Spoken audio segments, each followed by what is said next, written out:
Good afternoon, everyone. We will begin this meeting now because we're waiting for MOS Ms. Aditi Tatkare to join, but she hasn't joined yet. So we would move forward with the meeting, and she will join shortly. We already have Minister with us. Good afternoon, everyone. We will begin this meeting now because we're waiting for MOS Ms. Aditi Tatkare to join.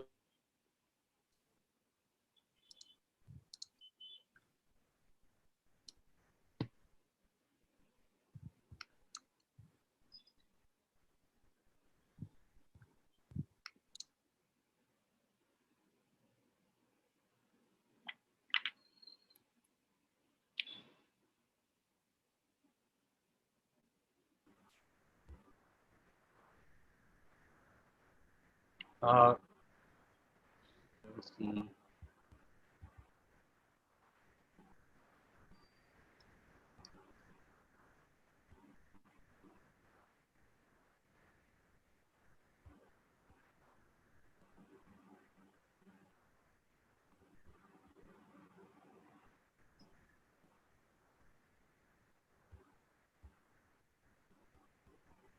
So once again, welcome all of you. My name is Deepak Mukhi, and I'm the regional director here of FICCI Maharashtra.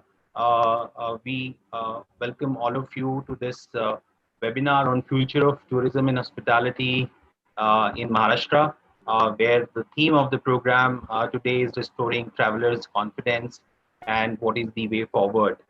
We have Honorable Minister of Tourism and Environment, Government of Maharashtra, Shri Aditi Thackeray ji with us. We will also be shortly joined by Ms. Aditi, MOS Ministry of Tourism, Government of Maharashtra. We also have Valsan Nair Singh ji, who's the Principal Secretary of Tourism Department, along with other industry members here on this call. So before we invite Minister for his speech and remarks, I would like to request our chair, Sulajja Firodia Motwani ji, to give her welcome remarks, post which we will begin the session. Over to you, Sulajja ji.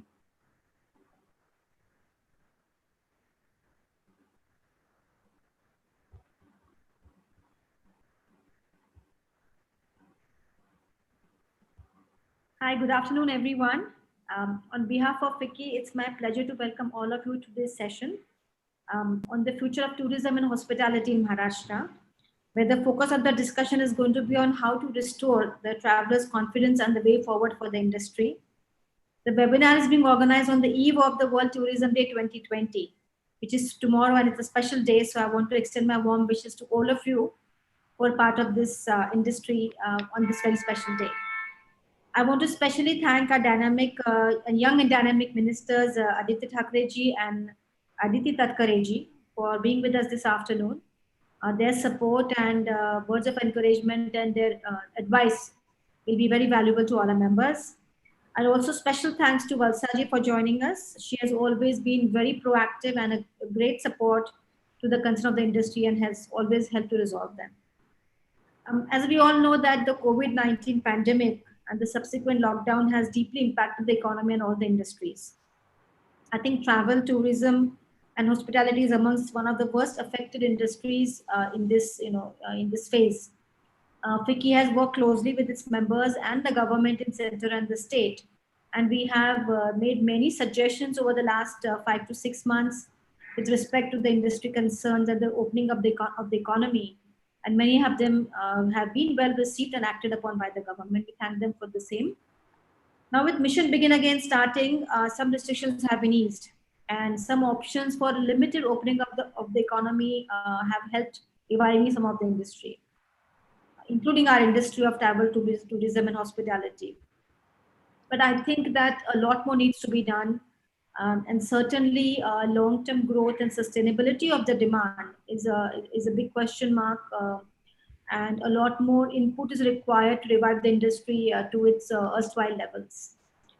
We've seen that safety is a concern for almost all the travelers, and rising COVID infections across the country, but specifically more in Maharashtra. So has affected this confidence and trust that people have in traveling to Maharashtra. In fact, when I tell them I'm from Pune, people are even scared to mingle with anybody from Pune. Currently, Pune is seen to be one of the hotspots. So I think there's a strong need to give a push to rebuild this customer confidence and bring them back to our state to travel for business and for tourism. And I think this cannot be done by the industry alone. And therefore, today's session is very important, where we are looking for inputs from the industry members and support from the government sector. And hopefully, we can evolve a collaborative approach where some of the critical questions can be raised and answered. For example, some more travel barriers need to be reduced. How can we collaborate to ensure more safety measures and also communicate them effectively so that people are more confident to come here? How can we have a promotion of travel tourism and hospitality within our state? Do we need more healthcare infrastructure around the tourism spots again to build more confidence? And there are many more questions that all of us have. So I think today's webinar should help raise some of these questions and generate a good amount of suggestions from all the experts who have come here. We thank them for their time. And we will then submit the suggestions made by all of you to the state government for their consideration. And with your help, we hope to get a good action plan in place over the next few days. We also would like to work very closely with the tourism department and interact with them to share the concerns of the industry on an ongoing basis and help to generate a positive way forward. So with these few words, I want to once again welcome all of you, honorable ministers, secretary, and all the industry experts and all the members who have joined this webinar. And we're looking forward to some wonderful, fruitful deliberations ahead. Thank you very much. Thank you, Sulajya, for setting the tone for the webinar, as well as giving us a little brief on what we are doing under the FICCI umbrella for tourism and travel and hospitality sector. Since MOS Aditi Tatkare ji hasn't joined yet, I would request Honorable Minister, our young dynamic Minister, Shri Aditya Thackeray ji to give his address so that and enlighten us in terms of what are the steps government of Maharashtra is taking from the point of view of building a safe and a safe to travel sort of an environment here, so that we can bring back the industry on track. Over to you, Mr. Thackeray. Thank you, Deepak ji. Thank you, FICCI, for having me digitally over in this webinar that we're doing today. It's a pleasure to be speaking to all of you, and the fact that we're looking forward to a post-COVID world. Of course, we're working in multiple scenarios, and I would look at it as a pre-COVID, COVID, and a post-COVID world, because the way we look at it as the government of Maharashtra is exactly like that. It's like I said, this is one ministry which has the maximum potential to be growing in a state like Maharashtra. The very name Maharashtra obviously signifies a great nation. And when we were taking over the government and obviously portfolios are being allocated, normally the tourism department is one portfolio which is allocated to someone who's not to be given a senior ministry.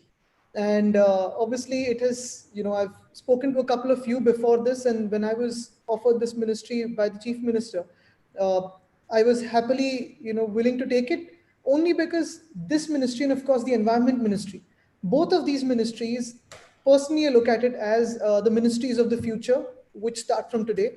These are ministries of the youth, these are ministries of aspirations, and these are ministries which have a lot more potential than that has been exploited till now for our state, for our country, for our society, for the world. Of course, when we look at Maharashtra, and more than me, if you know that we have right from a beautiful coastline to the Sahyadris to Marathwada, and but it's sorry, is there someone? Yeah, we have spiritual tourism. We have tourism to do with history, with Shivaji Maharaj, with all of this. The forts built by Chhatrapati Shivaji Maharaj, of course, stand strong today. So the history, the culture, when we look at Maharashtra, we look at it as a land of Shakti and Bhakti. The land of warriors and the land of spirituality, spiritualism, culture, tradition, and modernity. Of course, Mumbai brings in the whole aspect of financial tourism and financial capital as well. So if you look at the March budget that we presented, and that was the very first budget of the Maharashtra Vikas Aghadi, the Honorable Deputy Chief Minister, the Finance Minister, Ajit Pawarji, he presented a budget which had probably the largest budget for tourism in whatever years Maharashtra's budget has been. And that is the importance we attach to this whole sector of travel, tourism, hospitality in Maharashtra, because this is something I genuinely believe can build the future of Maharashtra. Even as we go ahead, I will come back to the COVID world a little later. I'm going to jump from the pre-COVID to the post-COVID world, because again, that is something I look at with a great sense of hope, and I want to pump that hope in all of you. When we look at a post-COVID world as well, we are looking at a world where we're using this time, the downtime, as we can say, or the lockdown time, to pass policies to make Maharashtra probably one of the most attractive destinations for tourists, not just across the world, but domestically as well as internationally. The policies that we've brought into picture right now, Valsaji is here, probably my most must have joined in, Aditi ji also has joined in. The policies that we're moving towards are actually enabling all of you to put the right foot forward. Let me start off with something like a simple thing like bringing the Taj hotels to Shiroda. Now that hotel property and Fomento hotels in a distance little away from that, these two places in Sindhudurg, these hotels, the proposals had been pending with the government of Maharashtra since 1994 and 1996. So to put it into perspective, it was probably when I was 4 years old and 6 years old, that is when the first proposals for these two hotels were put into place. And since then, it's been going on and on and on. However, right after this government took over, we cleared both the hotels by March and by June. And we have a construction time of the next 3 years to get these two hotels into Sindhudurg. Now, Sindhudurg has often been called the tourism district, but we haven't either looked at tourism there, and neither have we looked at developing anything out there in terms of industry. When we look at employability, when we look at development of a district, again, hospitality, travel, tourism is something which has the sponge effect. The amount of employment and revenue it can add to the state is tremendous. So along with these two hotels in Sindhudurg, the entire coastline of Maharashtra, we've just brought in the beach shack policy. Now that is something that we are obviously wanting to bring in for a long, long time. That will add spice to our beaches. That will add the magic to our beaches, where you will have food and beverages, tea, coffee, lunch, dinner on our beautiful coastline. Some of the beaches that we have in Maharashtra can be compared to some of the best beaches in the world, and they're still pristine, they're still virgin, they're untouched as yet. So I think that is something we need to look at. The agri-tourism policy, which we brought in just last week in the cabinet and got passed. Again, Maharashtra has a huge sector that dwells on tourism and agriculture. Now, we go abroad often and we go into mushroom plucking, what is that called? Truffle mushroom plucking, and we look at strawberry cream at Wimbledon, and we do all sorts of things around the world. But in our own backyard, like Maharashtra, we have mango tourism, we have strawberry tourism, we have grapes, we have multiple aspects where you can go either to a farm stay or a homestay across in an agricultural area and enjoy these fruits of nature. So I think these are some of the things that we're bringing into picture. There are 7 properties, of course. The MTDC as such, if you see, has some of the best properties in Maharashtra. Some of them are already developed as hotels. Some of them are open lands. So obviously we want to exploit these hotels commercially for the state of Maharashtra, bring in tourists to some of these beautiful sites. And therefore we've launched 7 properties of ours into the open market for 90 years lease. And we'll be putting out bid documents soon, and whichever brands that want to really partner with us as MTDC, we'll be doing that further with them. So we already have a couple of international 5-star multi-luxury brands coming into picture, putting inquiries with us, saying, can we partner with you? So I think that is one more thing that we've brought into picture.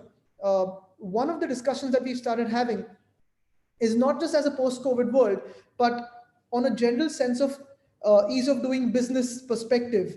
I just tweeted that about 3-4 days ago, we had a meeting with all the departments put together. To start off a hotel about 3 years ago in Maharashtra, it would take about 80 permissions. Then we've come down slowly filtering to about 20. And now our personal aim is to bring it down to a single digit figure, which we would be doing in the next week or so. So that is one of our intentions. We're also in the midst of establishing a live events board for the event industry. And obviously you would have certain pre-approved venues for events and certain permissions that you would require. But then obviously once the board gives a go ahead, nobody can put any interference in that event. So that is something we're working on. The caravan policy, again, we love to go hiking, trekking. So there are two policies we're bringing. One is, and both are in public domain for suggestions, objections. One is adventure activities. Now, obviously, for years and years, we've had parasailing, we've had skydiving and water sports, but it had been divided into adventure sports and adventure tourism. There was nothing that was bringing that on the same page. So we're putting all of that into on paper and on the same page, calling it adventure activities. And the caravan policy, of course, would enable us to go into the wilderness of Maharashtra and, of course, enjoy sleeping under the stars. We're also working closely with the forest department, and we are bringing in ecotourism into play. There are obviously places like Tadoba, where you have a couple of good hotels wanting to come up. We're enabling that. We're also looking at exploiting, or rather not exploiting, but using for tourism the MTDC properties in Alibag, which is just a Roro away now, thankfully, and all 12 months of the year you can use the Roro. We also have beautiful properties in Manori and Erangal, so that also will be up very soon for grabs and for people to go and enjoy. So all in all, we're looking at certain long-term policies for ease of doing business, for ease of traveling, for people to go and enjoy. So we're working closely with the irrigation department to go for people to go and enjoy our lakes, go paddle boating, go for a nice walk, a cycle tour. And closer home, we're also looking at some low-hanging fruits that have never been explored really. But when you go to these places, you are awestruck. So something like what I visited this morning, which is the stadium experience tour at the Wankhede Stadium. You know, when we travel abroad, we go to Wembley, we go to O2, we go to Camp Nou, and we're like, oh wow, this is where these teams play. But back home in Wankhede is where Sachin started off. Back home is where he retired. That is where the god really resides of cricket. We call it the Pandhari of cricket. You have the World Cup winning shot of Dhoni, the sixer, if you remember that six was hit there. You also have some of the best moments of the Mumbai Indian teams there. So these are some of the things. The BMC building. I don't know how many of you all have visited the place. Most of you all have probably for permissions and for licenses. But this time I want you all to visit it as a tourist and look around the beauty of that place. We have the DG office where we're working with the Mumbai police and the Maharashtra police very closely on a couple of things. One is the old Vidhan Bhavan is there. The others, we're making a martyrs gallery for the police. But beyond that, on Sundays, we're working on a drill with our cavalry unit of the police to have a beating retreat, the lowering of the flag and the beating retreat. So these are some of the things that we could do really in the city of Mumbai. So we, like I said, we're working on a couple of things like ease of doing business. We're working on long-term policies, some short, low-hanging fruits. All in all, to promote tourism. And in terms of COVID, of course, we're wanting to just hold your hand and stand strong so that we can just breathe in this space, breathe in this time, of course, with the masks on and with social distancing on, and go ahead beyond this time into a brighter future that will be a better one for all of us, I hope, if we learn something from this pandemic. Thank you.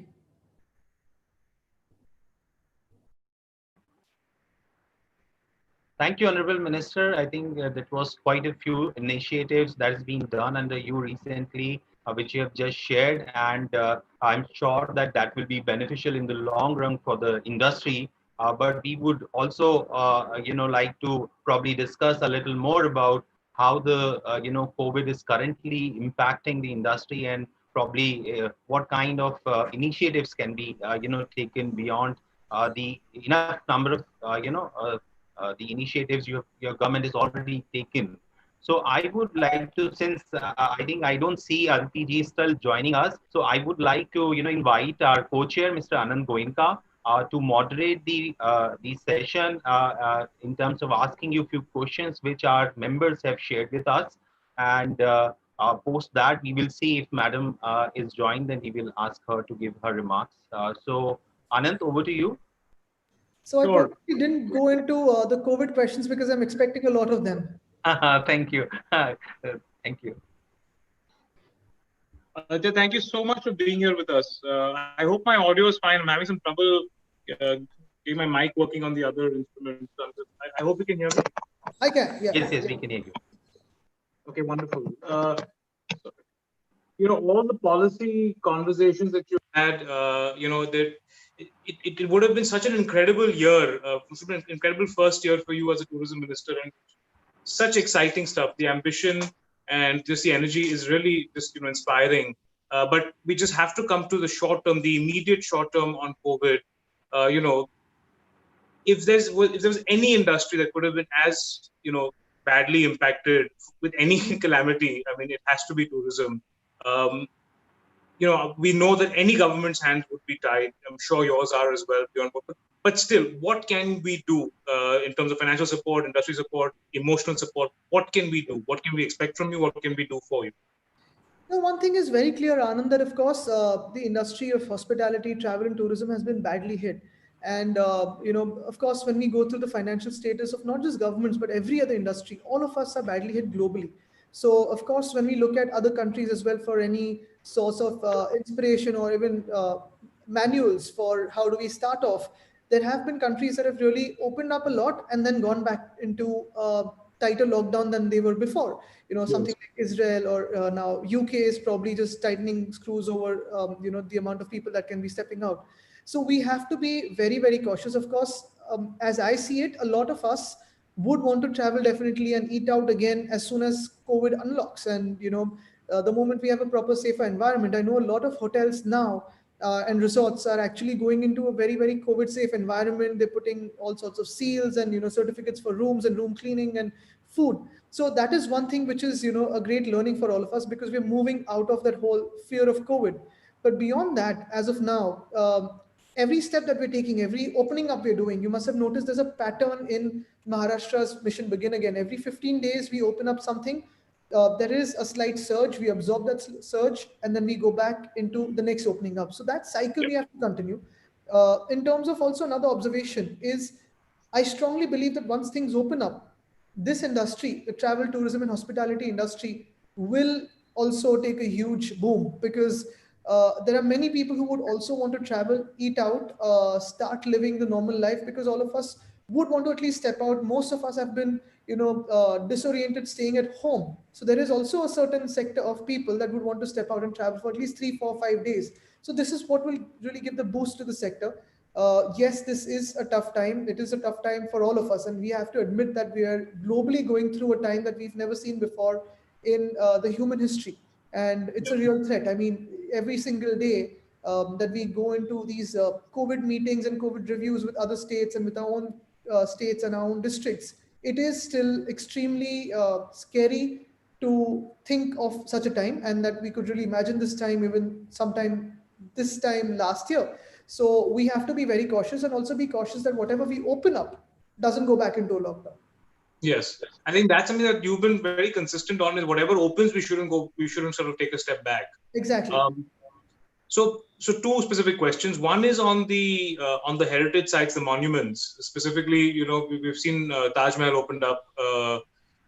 When do we start seeing that kind of just basic semblance of normalcy coming back? So I mean, opening up will happen gradually. Very soon you would see a couple of more things open up. Like I think the Restaurants Association also has one meeting scheduled with the Chief Minister. But all of these opening up really is this is largely based on a single measure, which is, can we really take the surge? What will be the surge, and what is the medical implication of this? Because right now, the most important thing for us is to save lives. Because very often I've heard people and a couple of friends say that, oh, this is only a cough, this is only a cold. It could be only a cold for them, but that could be really fatal for someone else of the same age or a different age group.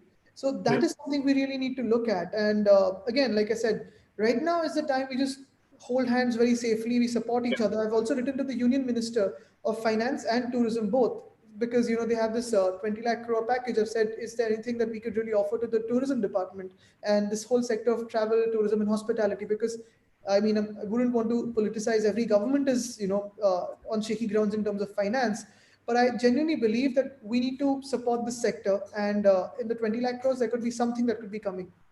Sure.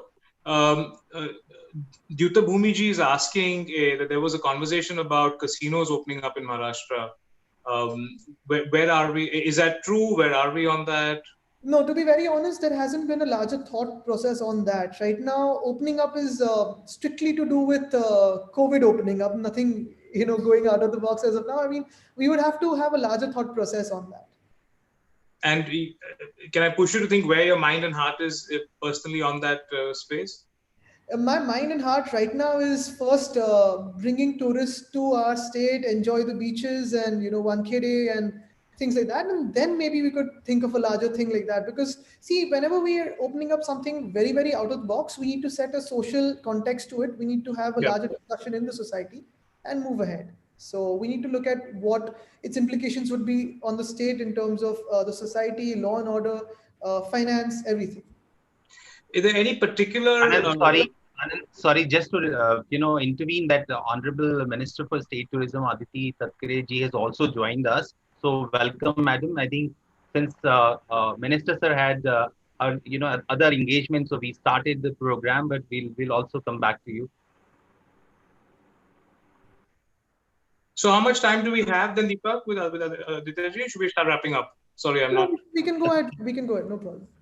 So just yeah. I really enjoy our lockdown conversations like the one we had earlier as well. No, it's just so candid. It's always a pleasure to talk to you.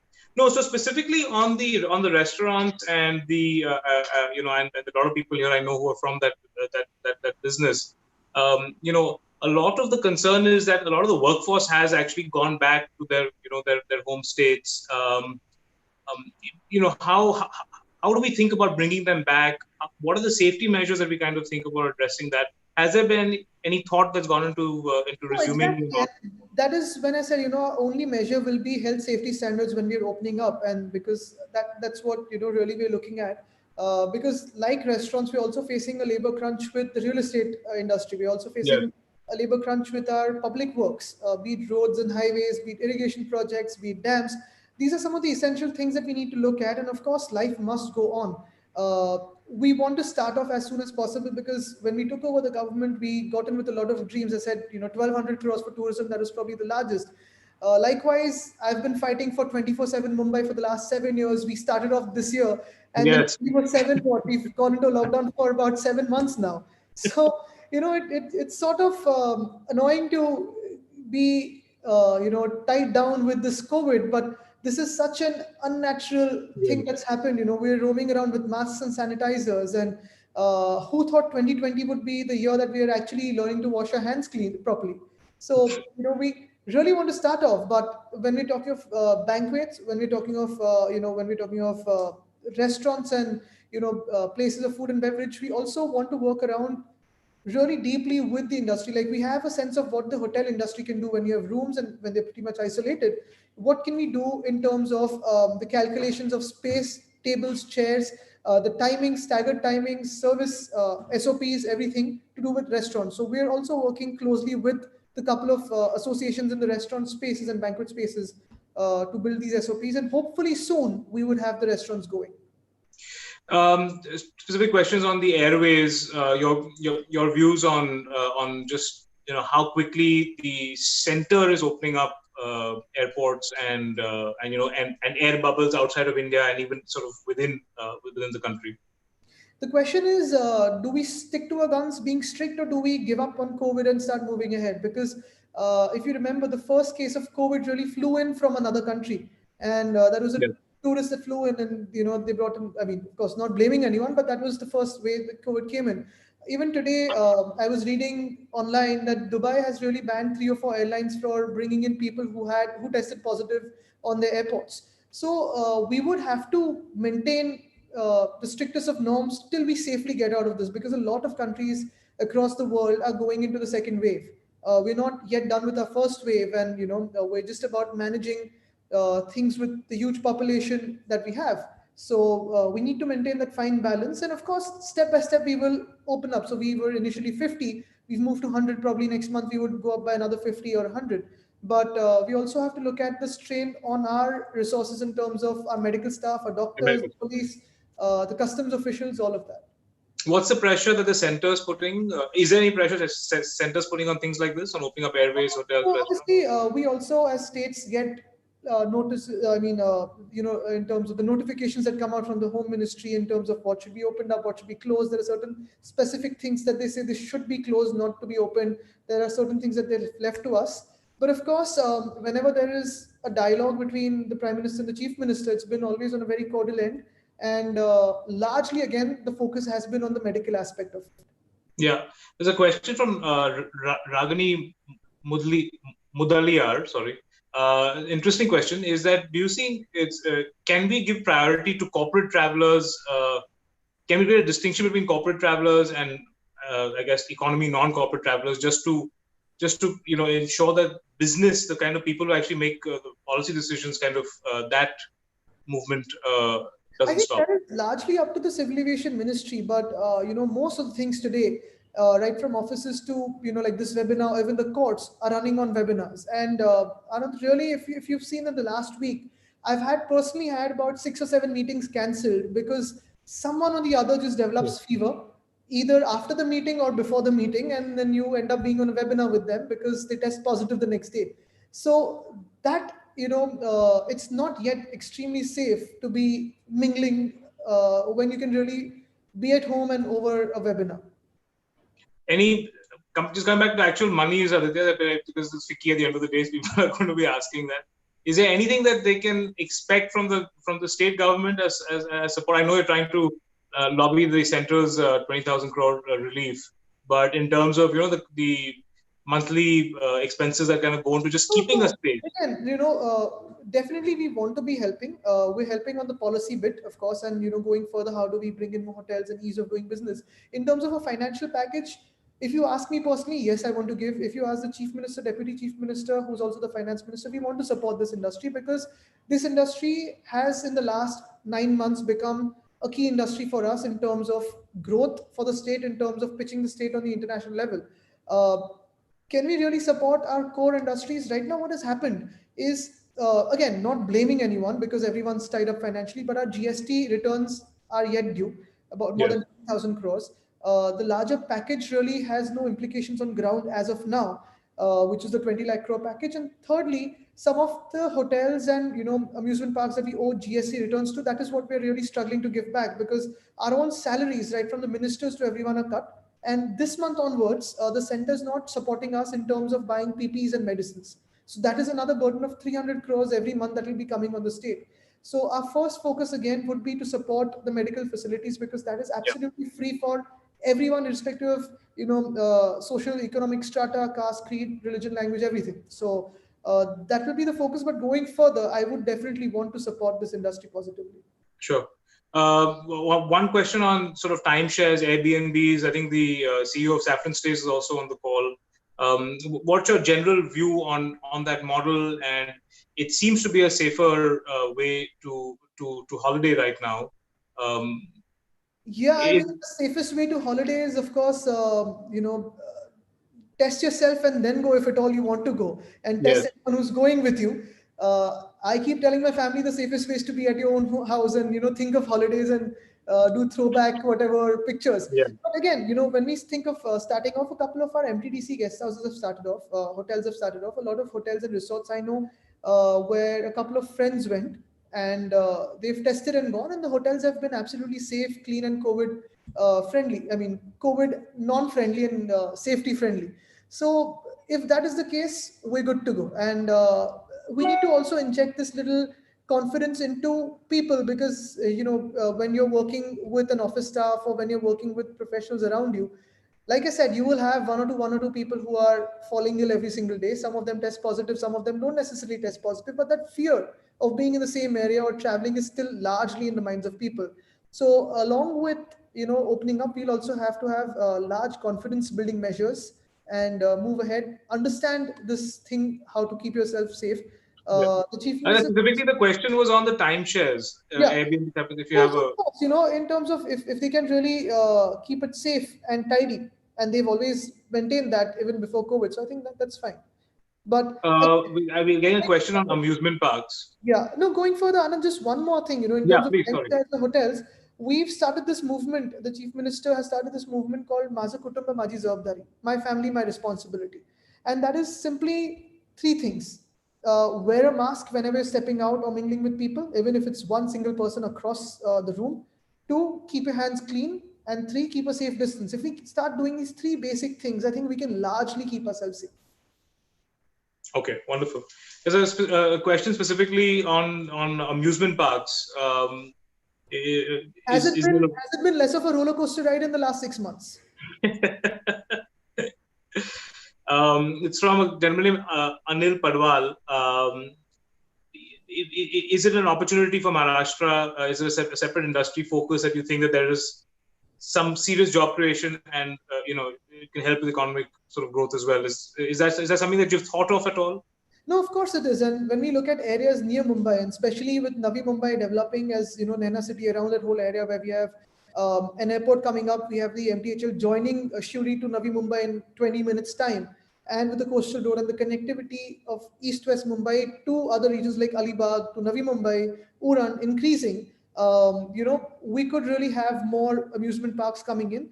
The first target for us should be two things. One is any business traveler who comes into Mumbai for about 36 hours extends their stay to about 72 to 80 hours. And two, any tourist who comes to Mumbai as a landing point and goes from Mumbai to the Golden Triangle or to any other state extends his trip in Mumbai and Maharashtra from 3 days to at least a week. That is where really amusement park or a Tadoba or Konkan resort could really come into picture. Right. I'll ask two last questions. I think that I won't keep you for much longer. There's a bunch of questions coming from travel agents, from travel agencies, people representing them. One question is, one recommendation is to start releasing ads in leading dailies showing that it is safe to travel to the various places that it is safe to travel to Maharashtra, whether that's Mathiran, Karnal, Murud, whatever. Another question is, can we make the MTDC and other properties which have been declared safe, which are not currently sort of tracked as closely, commissionable to IATA accredited travel agents so that they have the incentives to start promoting them? So I think that's more of a recommendation than a question, but I thought I'd just sort of share both of them. The second thing that I wanted to ask you was on the waterways, Aditya. We've spoken about everything and so many interesting new policies, which is, game changer stuff that you mentioned. But again, especially Bombay, there's so much talk has been happening. We've heard for 20 years now, about sort of waterways becoming a new way to better commute.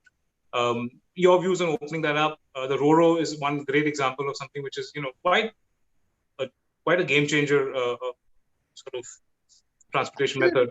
In fact, my first experience with the RoRo was actually going into Alibag after the storm, the Nisarga cyclone, and going there for relief. And Aditi ji was with me there, and we were with the chief minister. But of course, the RoRo is a beautiful thing. It's got a beautiful restaurant on it. Takes about 40 vehicles, and it's smooth travel. 40 minutes, and you're across into Alibag. That's a new destination that was already as popular for a holiday home can become into a tourist destination. But going further in terms of waterways, the East Coast is where really we could look at connecting Thane, Ghodbandar, Uran, and going further, Murud. Through RoRo, of course, but two, I would really like private speedboats, private, smaller boats to come in and create those taxi services for us as a state. Like I said initially, for MTDC, now we're moving the focus away from just micromanaging smaller things to really being enablers of policy for private players and joint private players with us to come into the picture and benefit, create job opportunities. So that in terms of within the city, we're creating DP roads. We've focused on 7 prime roads in Mumbai, but waterways would be a little tough. We have taken up the whole rejuvenation of the Mithi River. That should be done in the next 2 years. Dhaisar, Oshiwara and Poisar rivers. So these will be, of course, largely tourism destinations and for citizens to enjoy. On the West Coast, we need a little dredging, but, like I said, speedboats could really help us. So that will we see more jetties around Bombay? Hopefully, yes. That's wonderful. Okay, great. I think, you've been very generous with your time, Aditya. Thank you so much. Always a pleasure to talk to you. Thank you. Looking Thank you so much. To all of you very soon, physically in a safe environment and talking about the next steps on tourism and travel hospitality. Thank you. Thank you very much. I think there were many more questions and comments. We will share that with your office. Absolutely. And if your people can probably, remain online, maybe listen to some exciting conversation which are coming up in next 1 hour, that will help them as well to understand. So, and really very thankful to having spent your time. And, we'll be keenly going through the suggestions, because here the whole team, Valsaji is here, Aditi is here, all of us at the tourism department are really keen, and both of us, obviously being in our 30s, we're looking at the next 60 years of tourism to be developing, and taking this thing ahead as a team with all of you. Whatever we do right, of course, is credit to all of us as one team. So that is what our target should be. Thank you. Thank you. Thank you very much. All of us, So, by all of us, I mean all of us present on this conference, including all of you. yeah, Yes. thanks a lot.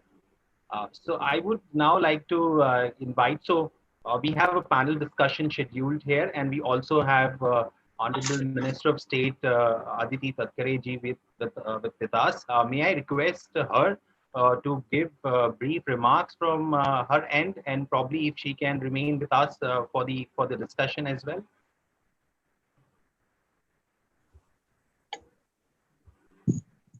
Hi, I'm so sorry. I just couldn't join in on time because some network connectivity from my side.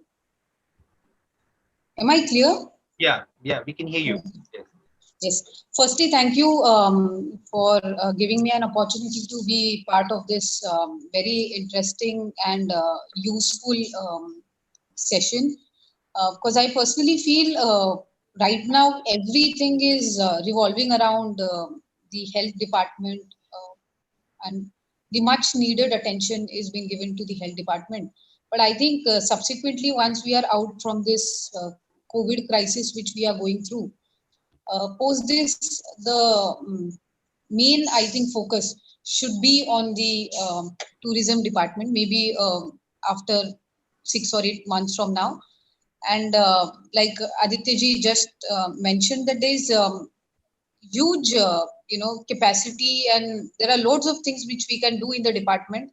But I personally feel that the department and this arena hasn't been explored as much as it should have been, till now, because there is huge opportunity in terms of employment, in terms of international investment as well, in terms of national investment, in terms of creating basic infrastructure to increase the tourism and the visitors. Like Aditya ji just mentioned some time back, the main agenda or the target should be to attract people. And post COVID, I think the main thing which the department will have to do is kind of create the confidence among people that yes, they can, they are free to take vacations, they can take vacations and be safe as well. So post COVID, I think that is one thing, or during this phase also, that is one thing which the department will have to focus on. I think none of the departments, be it tourism, be it health, or be it industrial or any other department, had given hygiene so much of importance, as much as importance it has taken, from last few months. So I personally feel, even in terms of tourism, the hotels, the resorts, lodges, or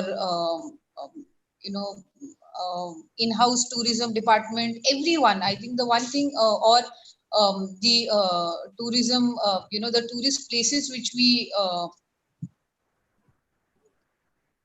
visit, I think the main thing everyone will have to emphasize on are the basic amenities, the basic infrastructure, and what kind of hygiene facilities, sanitization facilities we provide there. That would I think encourage people to get back to tourism and feel confident that they can go anywhere and be safe. For instance, just few days back, when Honorable Chief Minister Uddhavji Thackeray gave permission to the hotels to start their business with 33% of occupancy, the main thing was the safety. If he gave some guidelines, he suggested some guidelines, and accordingly, I think the hotels and the industry has been trying to abide by them. Because the main intention is to not, get into something which would worsen the situation which we already are in. There are many restaurant owners or these lodge owners. They try and contact us each and every day about opening up the restaurants as well. But personally, I feel it would take some time before they open up, and before the people also get that much of confidence level to go to a restaurant and spend time there. We have to maintain some rules and regulations given to the crisis that which we are going through, and the rise in the cases, of course. So I personally feel in the coming years, the this department has potential. We can work in terms of tourism, and especially in terms of state or national tourism. I mean, I feel uh, obviously people are more enthusiastic and excited to travel abroad whenever they get a chance. They want to spend their holidays in maybe Singapore or European nations and stuff and all. But given to COVID, maybe another year and a half or two, even the other nations would be having some kind of restrictions on the traveling things. So we have this, we can utilize this time to increase the tourism in our nation and in our state. So that is the main thing the department would be focusing on, rightly, like Aditya ji has said as well. So that's one thing. And apart from that, we feel that improving the basic infrastructure, promoting what we already have, is also important. But when we start promoting, like I said, we have to work on the infrastructure available there and making and improving it, so that more and more travelers can come there and they can have a good stay. What is important is, you all discussed about Mumbai and MMR region tourism. I happen to travel by Roro today morning as well. I have been using it oftenly, since it's a very good source of traveling now. So I feel Alibag or even rural districts like Palghar have huge chance of increasing in terms of tourism, provided we give them a better infrastructure than what we already have there. MTDC resorts, they need to work on. So we came up with a policy of giving of the MTDC land or the infrastructure on lease of initially of 30 years and subsequently plus 60.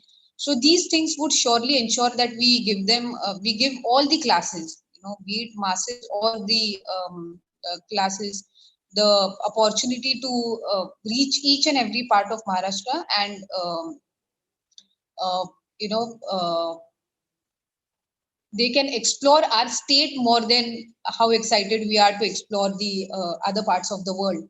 So I personally feel there are lots of places which are still unexplored in Maharashtra.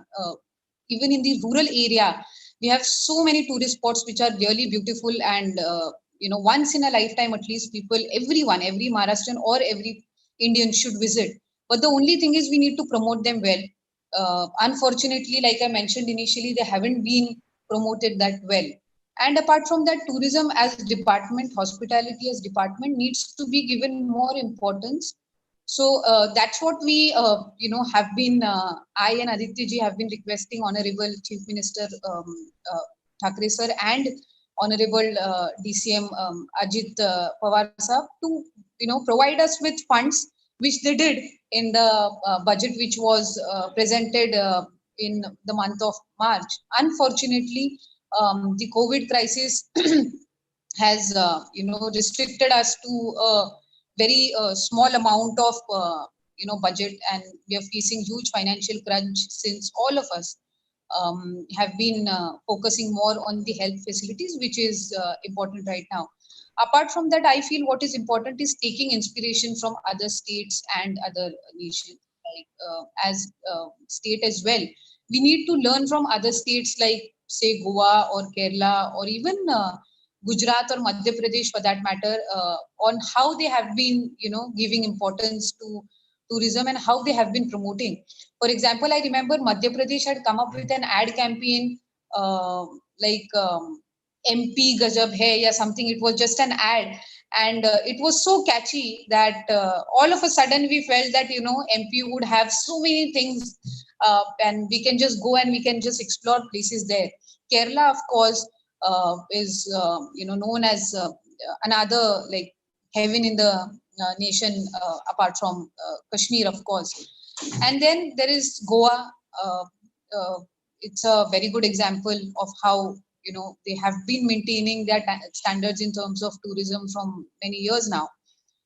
Gujarat also have been trying to increase their basic amenities and other stuffs. In Rajasthan again is one state which always emphasizes on tourism. So what I feel, what I and Aditya ji would be trying to do is to focus on what can increase the tourism and how we can, how as government we can work towards increasing the tourism and providing people with good, once a person, like he just mentioned before signing off, that our main target should be that people should feel like staying there. Even if a person is traveling from Mumbai, Pune, or Aurangabad, and he's traveling to, for instance, Konkan, so he should feel that he's come there only for 2 days, but while going, he should feel that pinch and he should feel like staying there for 2 more days.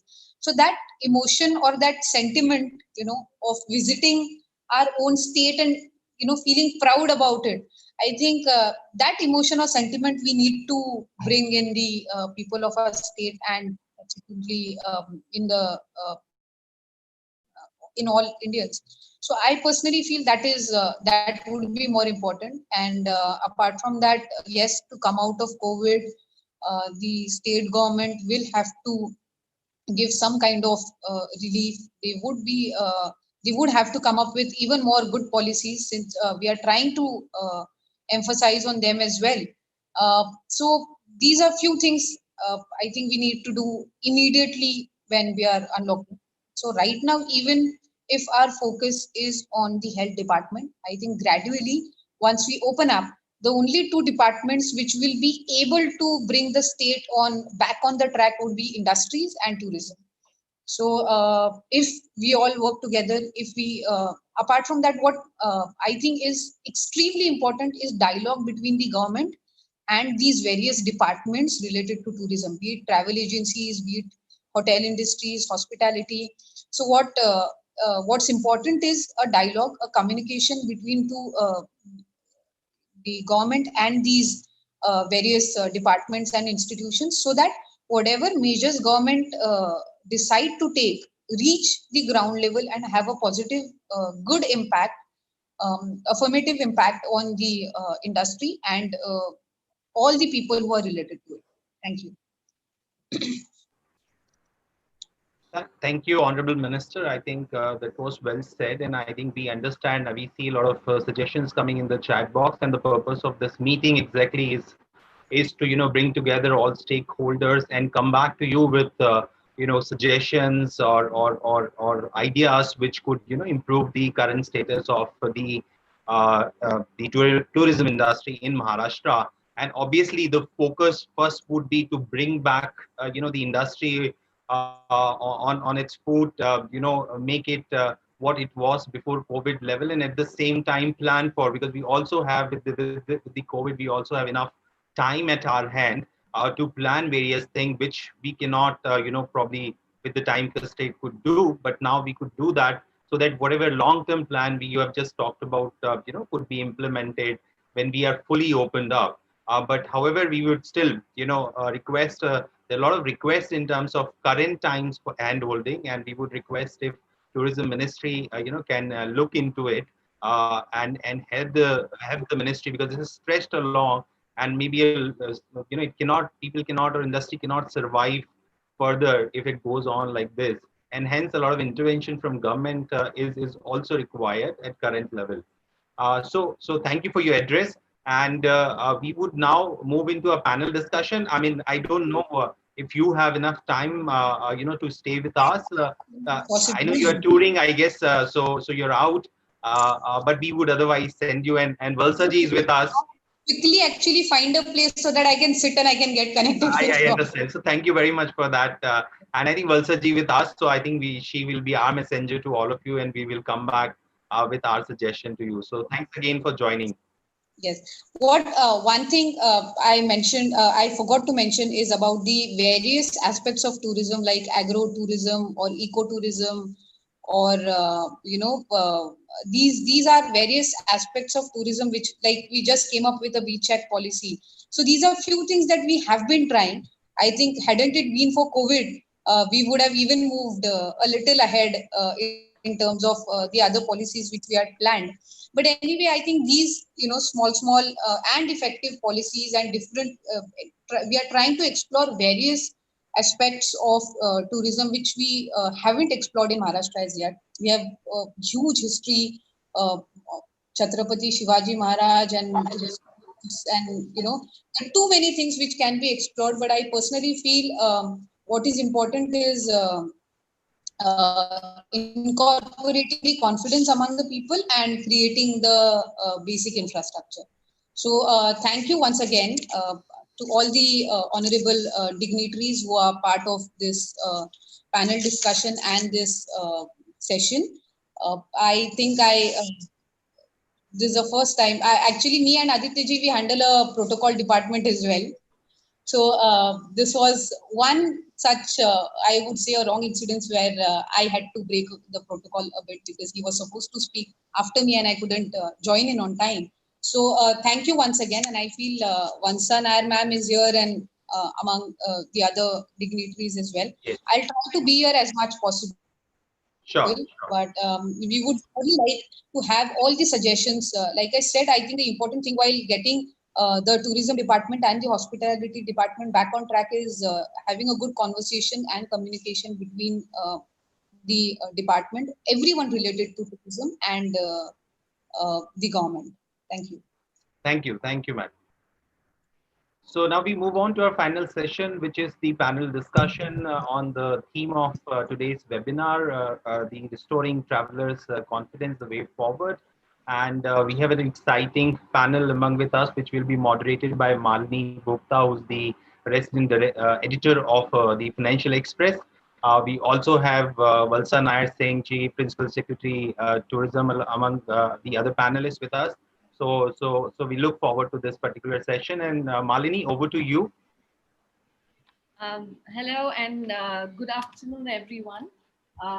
Pleasure and honor to moderate this panel after the exciting address by both the honorable ministers. I'm already looking forward to life beyond COVID. And if I had a fast forward button, I would happily, press and get out of this and go into the post-COVID world, which seems very exciting and promising, with caravan, sleeping under the stars, casinos, new destinations and hotels. Fantastic. Can't wait to get out of this pandemic. However, this panel will sort of bring us back to the current reality. So it's like a reality check.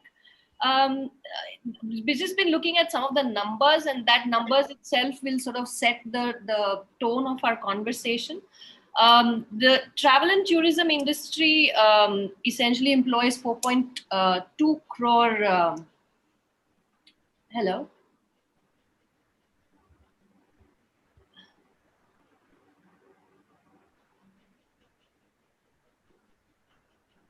We can hear you.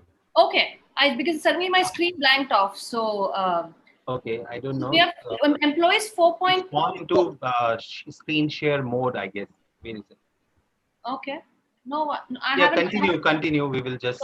So industry employs 4.2 crore people. Is a very large part of the services segment of our GDP. So it's not a small industry. Has attracted a FDI in the last 10 years of over $15 billion directly into the hotel and tourism industry. Clearly it is, and it's growing. The sector is growing nearly 8 to 9%. India gets 11, last year we got 11 million foreign tourists. So clearly the industry and potential and the impact on livelihoods that this sector and the current pandemic will sort of have. So that's having set the context of this panel. What we are trying to basically cover broadly in 3 pillars will be the current situation, what needs to be done to build the confidence, because it seems that the pandemic is going to last a little longer, however unwanted a guest it may be, but it plans to stay on for some time at least. So how do we coexist, and within that, put in place safety protocols so that the industry can slowly sort of come out of the current state of paralysis that it is in. The second is the measures, the confidence building measures that both the state government and the industry can take. So what private sector can do and what it expects out of the government, so to speak, in terms of building confidence. And very rightly, as Honorable Minister pointed out, lessons we can learn even now during the pandemic from other states which have opened up. Goa, I'm told, is sold out till end of the year.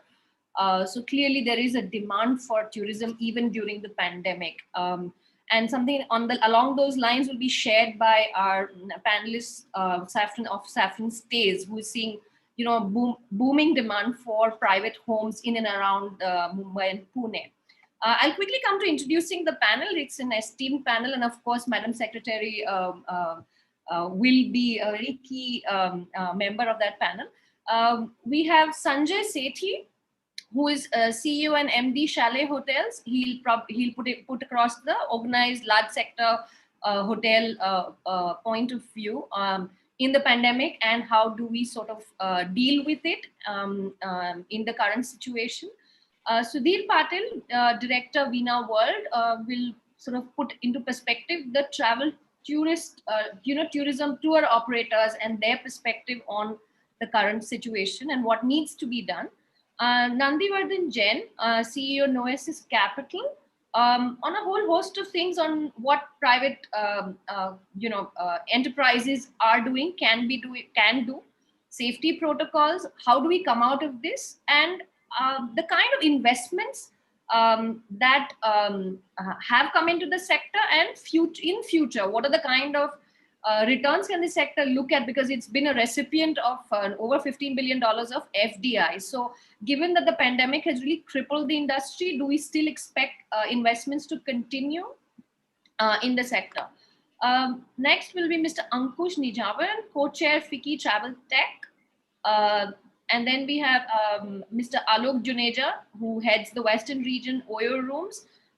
Will bring into perspective whether, the budget hotels, are they still safe? Yeah, because not everybody can afford a 5-star. So what are the safety protocols? Can you ensure safety sanitization in smaller hotels?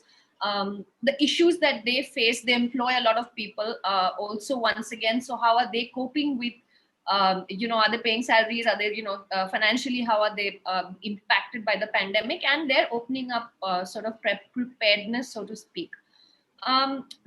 Very interesting member, yes, yet again of the panel will be Mr. Devan Parulekar, founder of Saffron Stays, who is saying what the pandemic has done to his business is what demonetization did to digital payments. So that's a happy success story in the midst of a pandemic.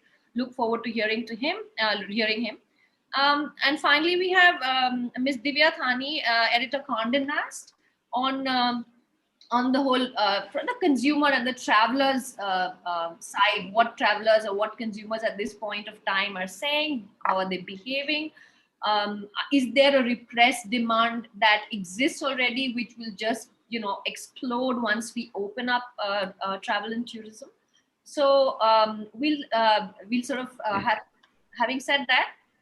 Malini, just wanted to inform you that Sanjay ji has to drop off because of the last-minute health concern, and he's not with us. Okay. So you'll have to, talk to other panelists. Right, no worries. So, Mr. Sudhir Patil, is he with us? Yeah, He's with us. Good afternoon. Good afternoon, Mr. Patil. Over to you, sir. Okay. Good afternoon. First of all, happy Tourism Day to all of you. Nice to hear Honorable Aditya ji as well as Aditi ji. Both of them are very young, and we look forward for bright future in coming seasons or coming years rather. Having said so, very important in COVID-19, we do not expect any post-COVID immediately in short term. So what is important is that with COVID, we have to start this tourism, and what are the other destinations during this honorable ministers mentioned about that other states are doing. They are doing their best and trying to attract tourists to their place, knowing the various problems we face and what are the precautions we need to take. What is very much important for all tour operator travel agent is we need to have much clarity and SOPs to be properly defined. I give some examples on that. One is those who are landing in Mumbai and those who are coming by flight, they need to quarantine at home for 14 days. And those who are coming from various border by their own cars, no quarantine required. So I think there should be some logic behind that, and that need to be corrected immediately. Second thing is that when other states are going with when they have their own health problem and COVID problem, still they have taken various steps to promote tourism. And then example is Srinagar, where you land with the COVID test, then you can start moving. No COVID test, then you test the COVID and take 24 hours quarantine in one hotel. And next day you get a report and no, it's negative, you can ready to move around. All these things are happening around us. So I think strongly believe, and I request Honorable Minister Aditya ji to take a steps and see that how you coordinate with various other states and see the how we can have uniform policy on the quarantine, which will be very important for tour operator travel agent to start investing and start announcing tours to various places. Point number two is now each and everyone and each expert from the tourism as well as other industries, all are talking about the nearby destinations. And keeping in that, Maharashtra has tremendous opportunity for tourism. And Maharashtra tourism need to grab this opportunity very effectively. If you just now, Madam mentioned about the Goa is full, and if we talk about the tourism is happening locally, so what we are doing for our tourism in the state. So that is what very important. And here we sincerely feel that Maharashtra tourism should be proactively come in the front and announce the places which are open for tourism. And if they mention that, that will give us a lot of confidence for tour operator travel agent to start promoting that destination like Kolhapur. Then we have Alibag. Then we have, I'm very happy that Aditi ji mentioned about the Palghar. I'm from Palghar, Vasai. And we are trying to do the lot of awareness in this region for the all small organized, unorganized sector to maintain the COVID SOPs properly. These are very important. So what we expect from Maharashtra tourism is we should have their own ad campaign, or somewhere we start mentioning that how you can start tourism nearby destinations and what are the precautions you need to take. So indirectly, what I mentioned, that we need an endorsement from the government that yes, Maharashtra is ready for nearby destination. You can go, take proper precautions and start tourism nearby destinations. Then another point is that yes, each and everyone in Maharashtra is aware about the precautions to be taken and health is priority. Now we see the lot of movement happening from one place to another place. And recently, government of Maharashtra announced the ST buses to have the full capacity. On other side, we do not allow our private coaches to ply. If tour operators, if they want to make a more economic packages and do the promotion, I think in short period, we need to attend this problem and see that how we can allow private coaches to move one place to another place. There is another argument on this is that people are talking, or every expert is talking that self-drive and people will travel by nearby destination. But there are, how many people will have their own self-drive vehicles? So then naturally, directly, this industry is a really employment generated industry. And we always see that each and everyone should get a job into that. And keeping in that mind that we must see that how we open this industry steadily and give the confidence to hoteliers, resort owner, homestay, taxi driver, coach, as well as tour operator, travel agent. And this is what we expect from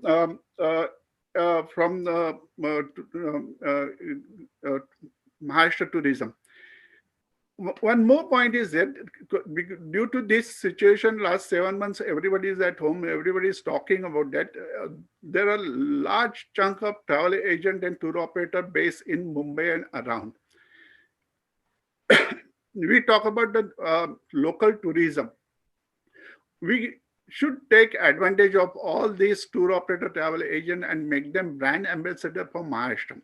So in short, Maharashtra tourism should work very closely with all tour operator travel agent and see jointly start promoting and marketing these destinations, not only in Maharashtra, but nearby states, as well as in future nearby countries also. And this is, I see that a lot of opportunity we have in hand here. Thank you. Thank you so much, Mr. Patil. Very helpful. Next, I'd like to request Mr. Nandivardhan Jain to speak on what the private enterprises are facing and what they need to do and what they can do at this point of time to sort of reopen in the face of the pandemic. Thank you, Malini. Thank you for giving this opportunity. Before coming to the private enterprises, I think a couple of subjects which I want to touch on the policy making side, which is very crucial and important at this point of time. I'll say whatever the problems we are currently facing due to the pandemic, that's there, very much there. There's no denial to this. But at the same time, it's a great opportunity to develop domestic tourism within our country, within our state as well. Now, the whole question is how we have to do it. What is required to do it? Now, it largely depends upon the policy making.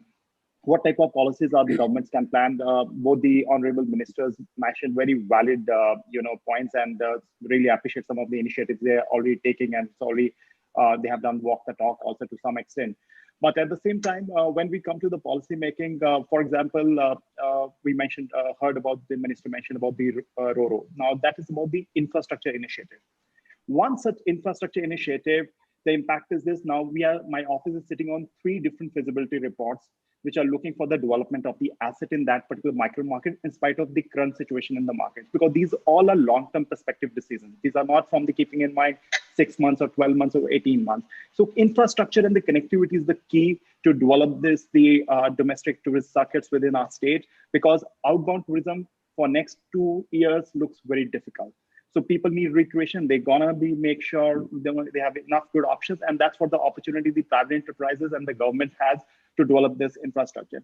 Second, on the policy side, I think the immediately requirement is that government should think of doing the decentralization from the tourism development board's point of view. For example, if we spoke about Alibag and Murun Janjira, they need to be a separate tourism development board for specific to those micro markets, or for the Konkan belt, or for the coastal lines, or for the wildlife, who are just promoting that particular circuits, if I say so. Now, what that departments need to do at the same time is they need to have a direct targets from the Ministry of Tourism, and with the clear guidelines, what is the expectation in terms of footfalls, in terms of the infrastructure which need to be created, tourist information centers, and above all, the content need to be created, which need to be further marketed at the right digital platform. We are the young India, young Indian is ready to travel, they believe in spending. So these initiatives are very important at the same time. Now, these departments need to be led by the technocrats with the complete accountability. If we actually, even I will say that the government decide to pilot it also, with the 2 or 3 such initiatives, I'm very sure they're gonna see a good response. This has been successfully done by Turkey and Thailand, where this has worked.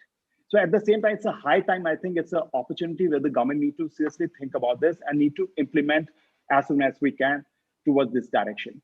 Other thing, when it comes to the development of the, some offbeat destinations, or our ancestors have created some really marvel of architecture, monuments, which are right now not being taken care well at this point of time, and are not even some of the, those great assets we are not even aware as a consumer.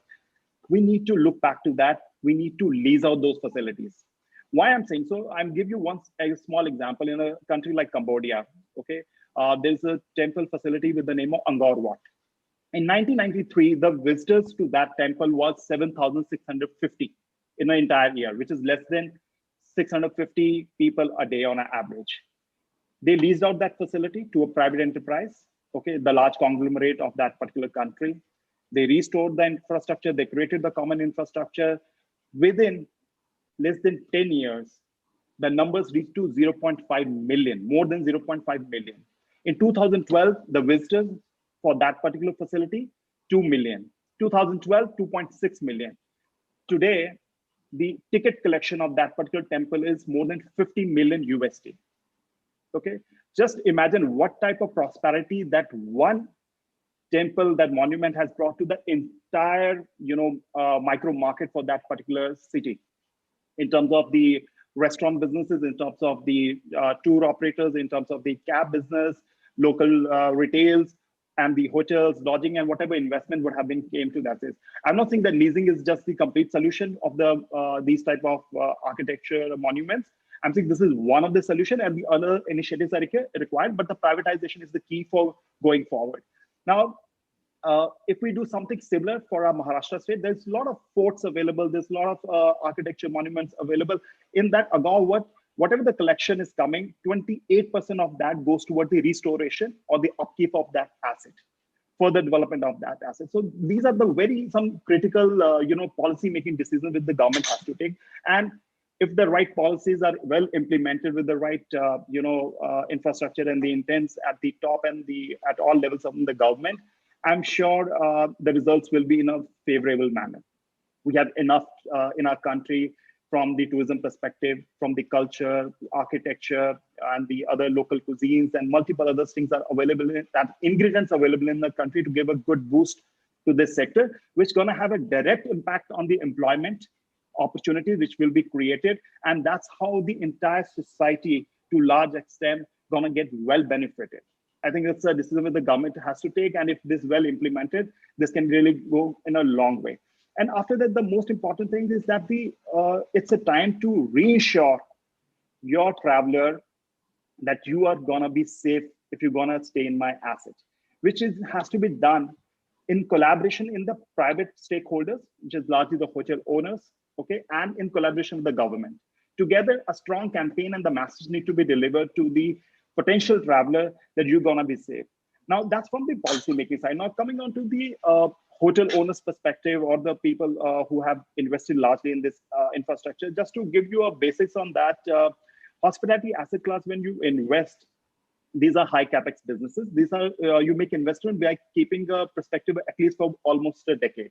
The gestation period of the hospitality asset class is 7 to 8 years, and considering other problems of the debt possibility, approvals, and I'm not getting into that because that's not the topic today, but those are multiple other issues in this industry, what we are facing on the day-to-day basis. The most important right now is that what KV Kamath report came. Okay, they have clearly identified hospitality sector as a sector which required immediate relief.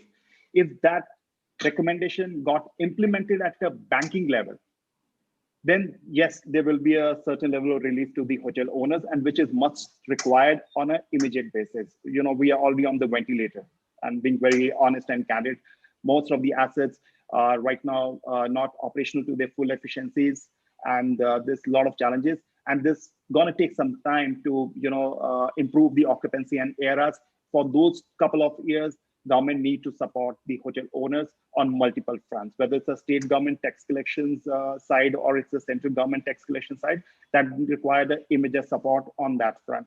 Now, this all can be worked upon if both all the stakeholders work in the right direction towards making this happen with the right intent.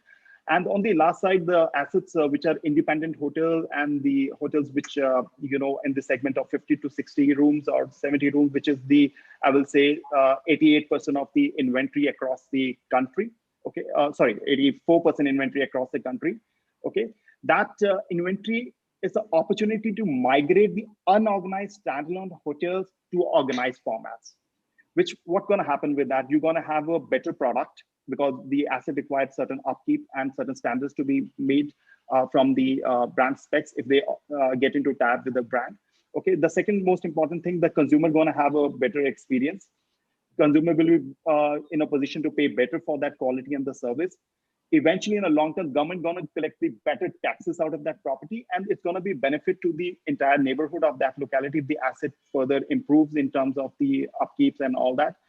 So if we keep all these things well on record, if we move toward that direction, hopefully once this pandemic things cools down, we have a brighter future ahead for our country and for our state. Thank you. Thank you so much, Mr. Jain. I'm going to interject and ask you a question here. Do you think that the time is right to open up right now, given that we are still in the midst of it, and quite rightly, the governments are very worried about an escalation in number of cases, healthcare, putting a pressure on healthcare infrastructure that will again lead to pulling back. What is your view on that? So Mali, we started with this. We're starting experiencing COVID realities sometime last week of March or mid-March, I will say. Okay. Now we are sitting in the month of September, and September is gonna end in another 5-6 days. So I think to large extent, we all have learned what is COVID. What are the precautions which we need to take in terms of masks, basic hygiene points which need to be well taken care of, and what all need to be taken care of, and if there is a symptoms, what you need to do also. Okay, and hopefully in next 3 to 4 months we might get a vaccine also. But there is some basic level of medication is also now doctors are recommending and giving also to some extent. And yes, there are few unfortunate incidents where things went wrong also. But to a large extent, people know that they need to take care of immunity. They, make sure that you eat at hygiene point and all that. For how long we can put our country on standstill? Think about it. What about that employee of your and my office who is at a salary of 20,000-25,000? How are you going to run the kitchen? Who is supporting him? These are very valid and big questions. No one is answering, to be very honest with you. There are millions of people who are sitting at home, can't support their kitchen today. Nation can't run like that. The concern of the honorable ministers are very valid. I respect what he's saying. 6 months are enough to teach your population what you need to do and what is important for you. Eventually, today, the situation of the buses in our city, overcrowded. They are obviously the infection is spreading. There's no option that I cannot board a train that I have to take. People have started moving to the work. Situation is, gonna ease further if we actually start all the travel lines, train lines, I mean to say. So this is very important that we need to open the country. Okay, precautions are required. The authorities need to be vigilant if someone is not wearing a mask. That's what a lot of Middle East Arab countries are doing in Dubai. If you are not wearing masks on the public places, they fine you immediately. They have strict action they're going to take. We need to do all that. But putting everything on a hold or closing down, it's not the, I will say, the best solution available in the current circumstances. The government have felt valid concern. We need to handle that. We need to take care of that. But otherwise, if this situation sustains for another 6 to 8 months, 9 months, probably we're going to face much bigger problems than what we are facing right now. I don't want to use the words which coming to my mind, but I really don't see a great, bright light if we continue the same way. We need to open the country, and that's the only way to move forward. Right. Thank you so much.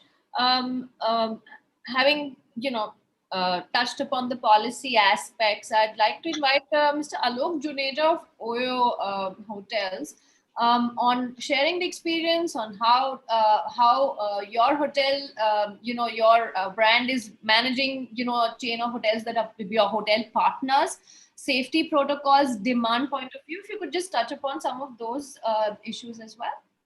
Yeah, thanks a lot, Malini.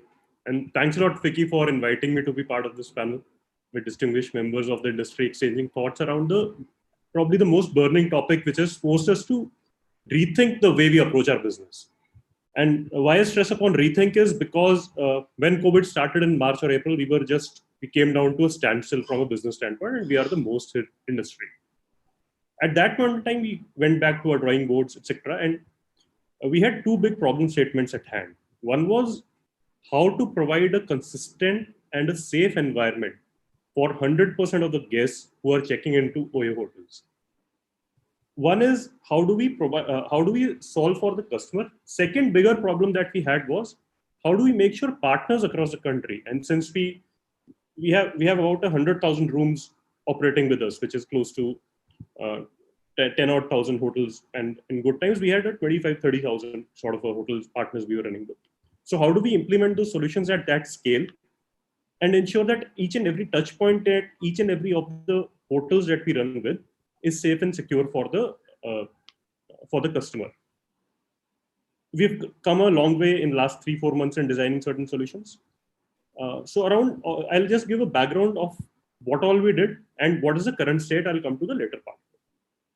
So in the initial parts of the COVID, we came up with a solution known as a sanitized stay, which was a local term. It was an internal OYO term that we tried to certify partners with.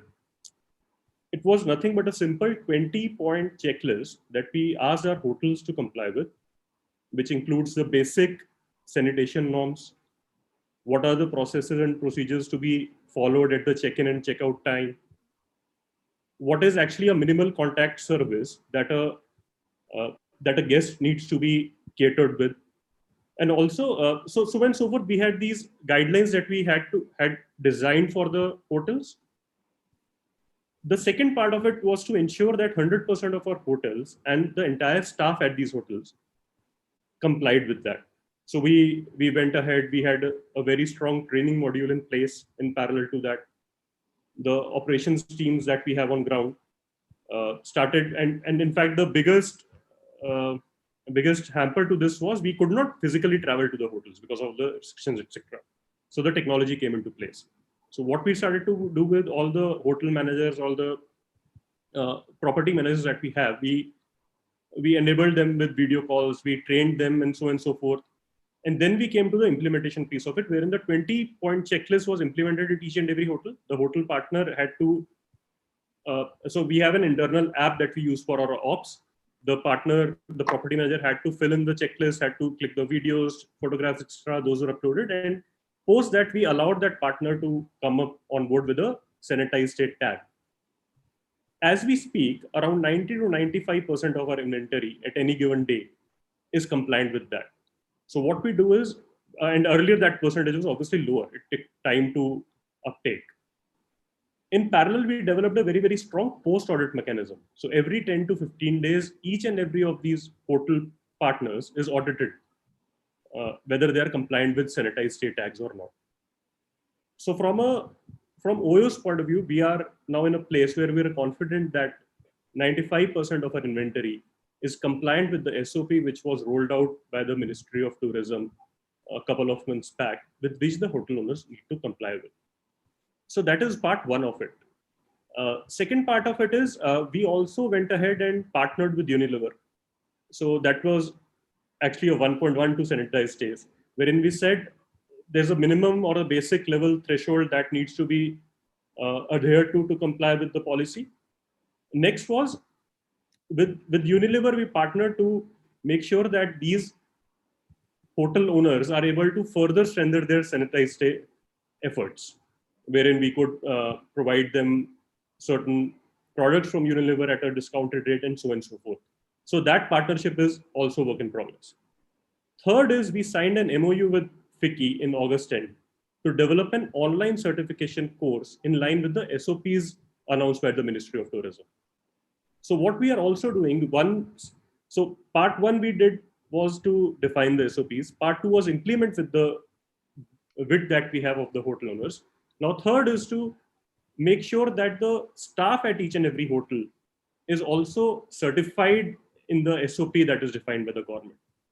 So these three parts, when we've stitched up together, allow us to confidently say that this width of budget hotels that we operate with are compliant and are actually customer friendly and provide a safe and sound environment for a customer to check in. So Malini, yeah, this is how we've approached this entire problem statement. In the beginning, you also touched upon a point wherein how these budget hotels are actually managing their ways and means right now. Honestly, it's been a very, very tough situation for them. And like Nandi also mentioned a while back, there is a financial crisis for them. For example, in Maharashtra itself, we at one point in time, we have around 1,000, 1,200 partners we were operating with, which means they were directly or indirectly employing 10,000 people. And in turn, they were supporting around 40 to 50,000 people, which is a huge number, and suddenly everything is crashed. Now, and unfortunately, all these budget hotels, unlike few of the bigger chains, they were unable to support these employees of theirs. Now, unless we come up with interventions from the demand side, a few of those which were mentioned in the earlier part of the conversation, the supply side folks are never going to be at ease. And it's a chicken and egg story. Unless demand comes, we can't ensure supply is stable. Unless supply is stable, we can't ensure the employment is there. So this whole cycle needs to be stitched with very, very strong demand side interventions from the government. On supply, like I mentioned earlier, we are confident as OYO that we've been able to kind of, and with the help of technology as well as the system and processes, bridge the gap between what is required as a safe and sound stay for the customer and what actually is there on the ground. I'm going to quickly, sorry, am I interrupting, Alok? Okay. I'm done, Malini. Yeah. Okay. So I'll quickly ask you a question. If hotels are asked to operate, let's say 40% capacity or 50% capacity, is that viable? Because, similar discussion happened with the multiplex owners with the kind of social distancing norms. They said if we have, we're working with 25% or 30% capacity, it's not viable. So you think that your hotel partners would find it viable to work with a 40% capacity, assuming that even that gets full given the suppressed demand there is? What's your view on that? No, so it's actually not. The economics does not work out at a 30 or a 40% capacity. Now you could say that we could jack up the prices there, but then the customers are not willing to pay for a budget hotel. So at a 30 to a 40% capacity, the fixed costs that we incur on a day-to-day basis, even those are not met. And then we go into the loop of how many people can be deployed at the hotel, and if there is a scarcity of people, can we maintain the SOPs that are required, and so on and so forth. So that whole equation does not stack up if we don't have if we keep a 30 or a 40% cap on the capacity to operate a hotel at.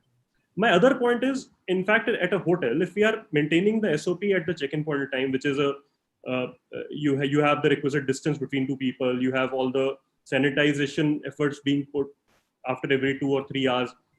Anyway, every room is to an individual. It's only about sanitizing the common spaces in a proper manner. We need to build systems and processes more strongly around that, rather than restricting the percentage of people who are going to check in. Right. So you're saying hotels are safe. I mean, if I travel and there is an asymptomatic patient around somewhere in the hotel, I'm still safe. Is that what we are saying? Yes. So, because if you go through the SOP that has been defined by the Ministry of Tourism, and it was rolled out nationally, I think in April or so, it's a very detailed SOP. If the hotel owners, 100% of the partners are following that to the T, it's a safe environment. And that is what it aims at. Right. Thank you so much, Alok. That's inspiring and helpful. I'd like to request Mr. Ankush Nijavan he's co-chair FICCI Travel Tech. If he could sort of come and share, the perspective and on his perspective on reopening and the future of tourism and hospitality in Maharashtra. Thanks, Malini. On behalf of FICCI, I would like to thank every panelist and the honorable ministers. But I think apart from the FICCI cap, I also represent the fraternity, which is the travel tour operators, the travel agents, the taxi and the guides, which are a little more than 30 lakh in this country, who have been struggling for the last 6 months. And there has been some respite in the recent times because of certain states opening. But I think my request to the Maharashtra government would be, one, constant official communication on travel in Maharashtra. So basically talk about travel positive. That's one of my messages. Second is counter fake news and active offer clarifications. For example, there was one of the news which I received from one of my partners in Maharashtra saying that there was something about lockdown in Lonavala, which was wrong about a couple of weeks back. I think that's something which is very, very important.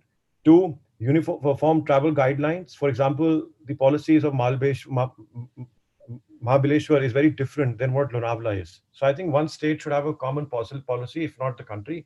And I think what has happened in Shimla last weekend, for example, you had 60,000 people visiting Shimla last weekend.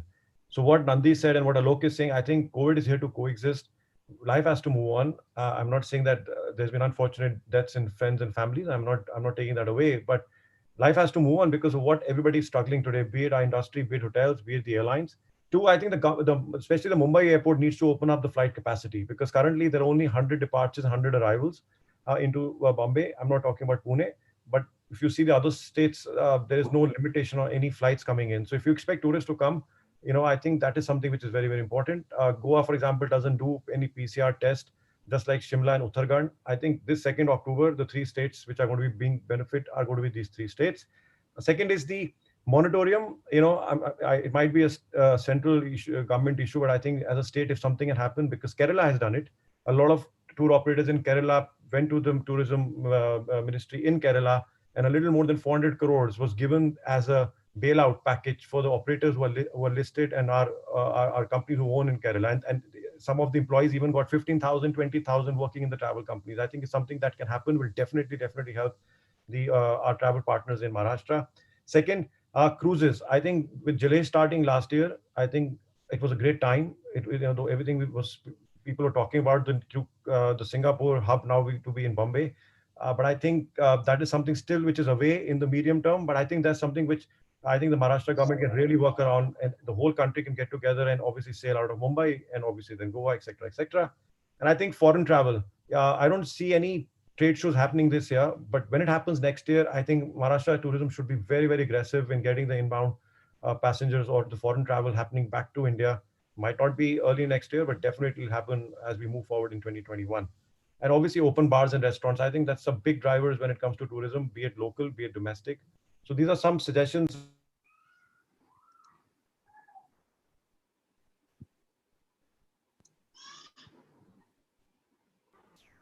You've gone on mute. You've gone on mute. Sorry. What did I miss?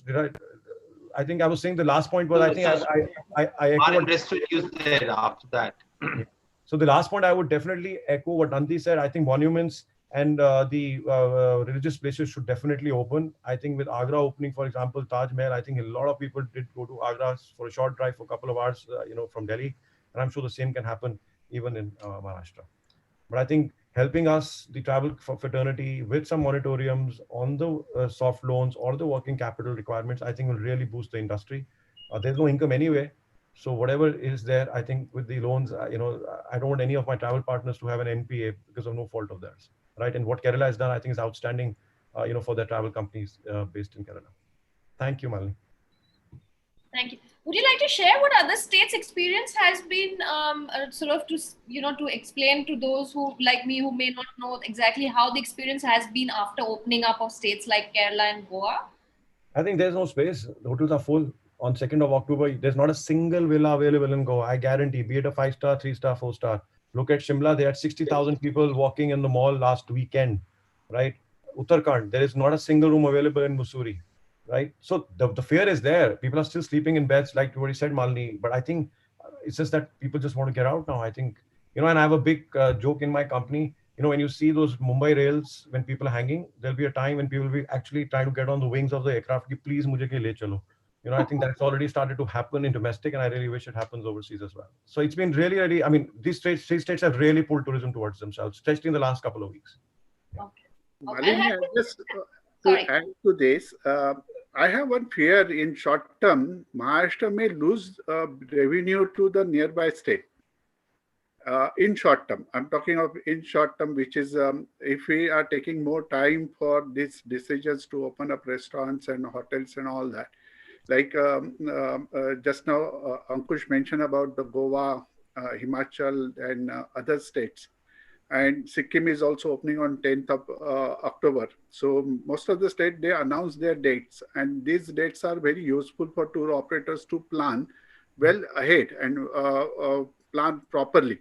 So similarly, tourists from the Maharashtra also, they are planning. holidays, and wherever the states are opening up, they may try to go there, and indirectly we lose the revenue for Maharashtra itself. So this is my fear for short term. Long term, there is a definitely long term. We have lot of opportunity. I think we need to encash systematically. I think half of Mumbai is sitting in Goa this coming weekend, Sudhirji. So you're absolutely right. Yeah. Thank you. Thanks, Malini. Thanks both of you. I think we have a story like that coming from Devin Parulekar of Saffron Stays. I think he's seeing unprecedented demand for his private properties, which they lease out to the rich and the swish set. So Devin, over to you. Why don't you share the happy story that you sort of experienced? Sure. Thank you so much for this opportunity presented. I must tell you that probably we are one of the few recipients of the initial outcome of the so-called revenge tourism. What has happened is all of us are cooped up in our respective homes in Mumbai, Pune, and pretty much nothing to do. We are tired of the Bartan Jhadu Pocha routine that we all used to for so many years and so many months now. But what we are seeing is an unprecedented demand. And I think this started somewhere after August 15th. Initially, all my homes, so I have around 175 private villas, estates, vacation homes, out of which most of them are around Mumbai, Pune. And we found initially homeowners went themselves and stayed there. Then their friends went and stayed there. And then when they got tired, they came back. But around 15th August types, we found that a lot of the Mumbaikars and the Punekars, adopted something called staycations and workations. Now, if you look at all of us, we are in our respective homes. We are operating from our homes. We can operate from Parel. We can operate from Bandra. What stops us from operating from Alibag? Or what stops us from operating from Pamna Lake? So we wired up all our homes. We got high-speed internet in all our homes, and suddenly we found all our homes completely booked out. So Alibag was totally booked out for August. Most of September, Alibag, Lonavala, everything is booked out. I have nothing available, right now to sell. And as we are slowly, cautiously training up our staff, opening up our homes, every home that gets opened up immediately gets lapped up and completely sold out. Now the pattern of tourism that we are seeing is families are wanting to escape, Mumbai, take a staycation for a week, take a staycation for 4 days, maybe 2 or 3 small families wanting to go together. Earlier we used to have large groups going together, but now it's all about small families, all about driving to a 2-hour destination, 3-hour destination maximum. I don't think most people want to, fly to any destination. International travel, probably over the next 2 years, I don't see that taking off. So if I can summarize, probably this is Maharashtra government's or Maharashtra state's single biggest opportunity that we have been presented with. And I'll tell you why my reasons are. Most of the rich Mumbaikars, our captive audience, were all flying outside the country. They were all traveling to international destinations, and we're losing out on all that traffic. And what we're noticing is that all of these people will have no option but to drive down to neighboring drivable destinations, right? Also, the fact that a private home or a vacation home is as the word says, private. You're ensconced in that area. You are not exposed to the public areas. Even common facilities of hotels are being considered public. There is no need to take a public transport or even flight. I think the drivable destinations of Maharashtra, and I must tell you, we're running a doppelganger ad campaign, where on one hand we are showing Lake Geneva and on the other hand we are showing Lake Pavna, and I can tell you, you cannot make out the difference. And that's the secret of Maharashtra, is that we have right 15 minutes away from the central market of Lonavala. You will probably enter into zones like Kamshet, Mulshi, Pavna, which are absolutely God's gift to us. Nasik, Bhandardara, Igatpuri. You go down south, right down to Dapoli. Some of the coastlines are mind-blowingly beautiful. And I must tell you that this is as Maharashtra's single biggest opportunity over the next 1 year to expose our state to the rich and famous of Mumbai and Pune, who are today probably not used to the luxuries of a beautiful state like Maharashtra.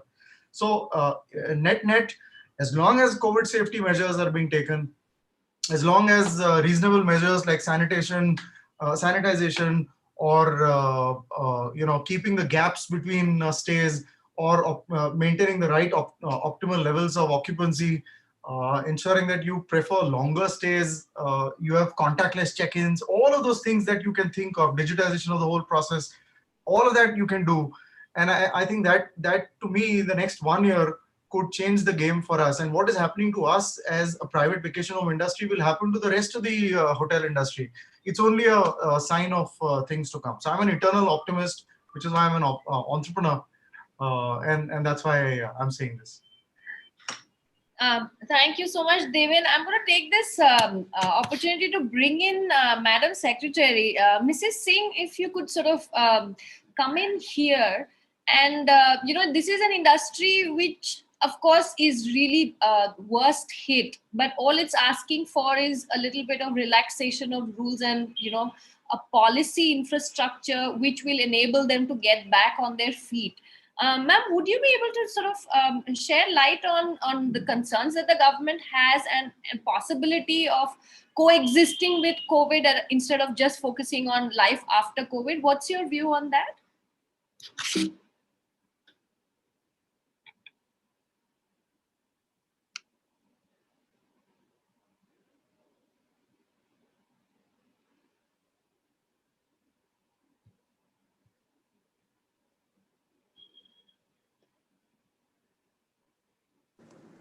I'm just looking into it. I don't know why you are not able to unmute it. Because yeah, now you can. Because you just unmuted me only now. Okay. And thanks a lot to all the participants, and all the ideas I've noted quite a bit of them. Before I start, you heard the tourism minister Aditya ji and the minister of state Aditi ji, all both speaking. When you work with such 30 plus young ministers with infectious energy, and the whole team trying to keep pace with them, that's what is happening. So Aditya ji has given a sort of overview of what all we have done in the last 8 months. So had COVID not been there, I'm sure we would have much more to boast about. But even then, I think in 8 months, we have taken a lot of new policy decisions, and some of them affected by how to manage the post-COVID trends. So we looked at the trends, the surveys by many of the tourism corporations, many of the online agencies, many of the tourism magazines, and we found that there are 5 main trends. One is, like most of the panelists who are in the business, who obviously know much more than me on this, that it is all about domestic travel now. It is more about outdoor travel, staycations, new offbeat destinations are the in thing, and holidays closer to home.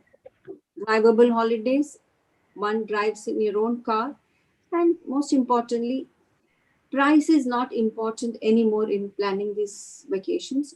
It's rather the distance what is more important. So keeping these 5-6 trends in mind, we have also formed an action plan and several policies. One is that we have to have a very solid trust building campaign. It was also touched upon by many of us, to restore traveler confidence. How safe is Maharashtra? How safe are the hotel? How safe are the restaurants, the destinations? So restoring confidence, one method is to have very strong SOPs and ensure that these SOPs are followed in a manner of collaboration and camaraderie. So we have adopted the SOPs from the Ministry of Tourism and also adapted a bit to suit the local conditions. I don't know whether any of you have seen it, but when the hotels in Maharashtra have been open for 100%, we have made our own SOPs part of it. And one of the main important items in that is there is a self-certification, which is not in the Ministry of Tourism SOP.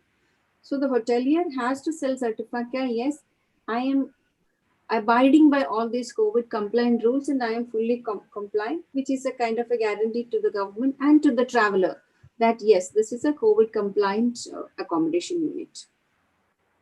Second is that the need to redesign the whole travel experience. You have to, it's more of personalized, customized travel experience, and Parulekar, of course, explained it much in a better way.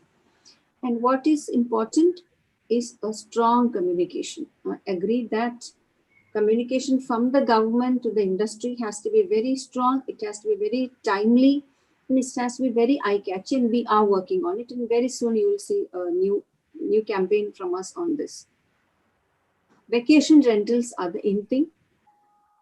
And we would like, is if the government can bring in any incentives, any particular policy to make this vacation rentals a more attractive option, because I think they are here to stay. I would be happy to get comments and suggestions from all of you on that.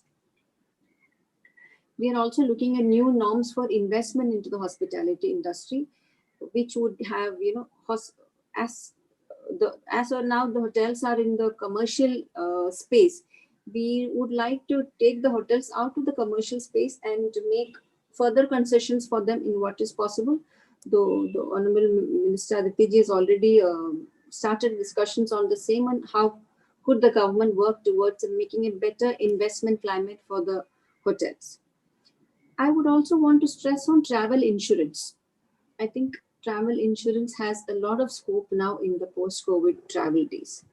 I also did mention the SOPs, and we also in our survey found that there's going to be a lot of stress on not only holidays home, nearer home, holidays self-driven, but also for spiritual packages. So we would like to work with the tour operators together and to use the support of the Directorate of Tourism and the Tourism Development Corporation to work out packages which can be a win-win for both the operator as well as for the government also. I want to look at some of the comments raised by the panelists. One was about the quarantine rules, which need to be the same. I fully agree with you.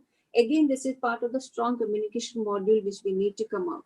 So if you come by air, you have a 14-day quarantine, but if you come by road, you don't have. I agree. Both are looked by two separate departments, hence probably there is this confusion. But there is a final authority in the Disaster Management Authority which looks at it.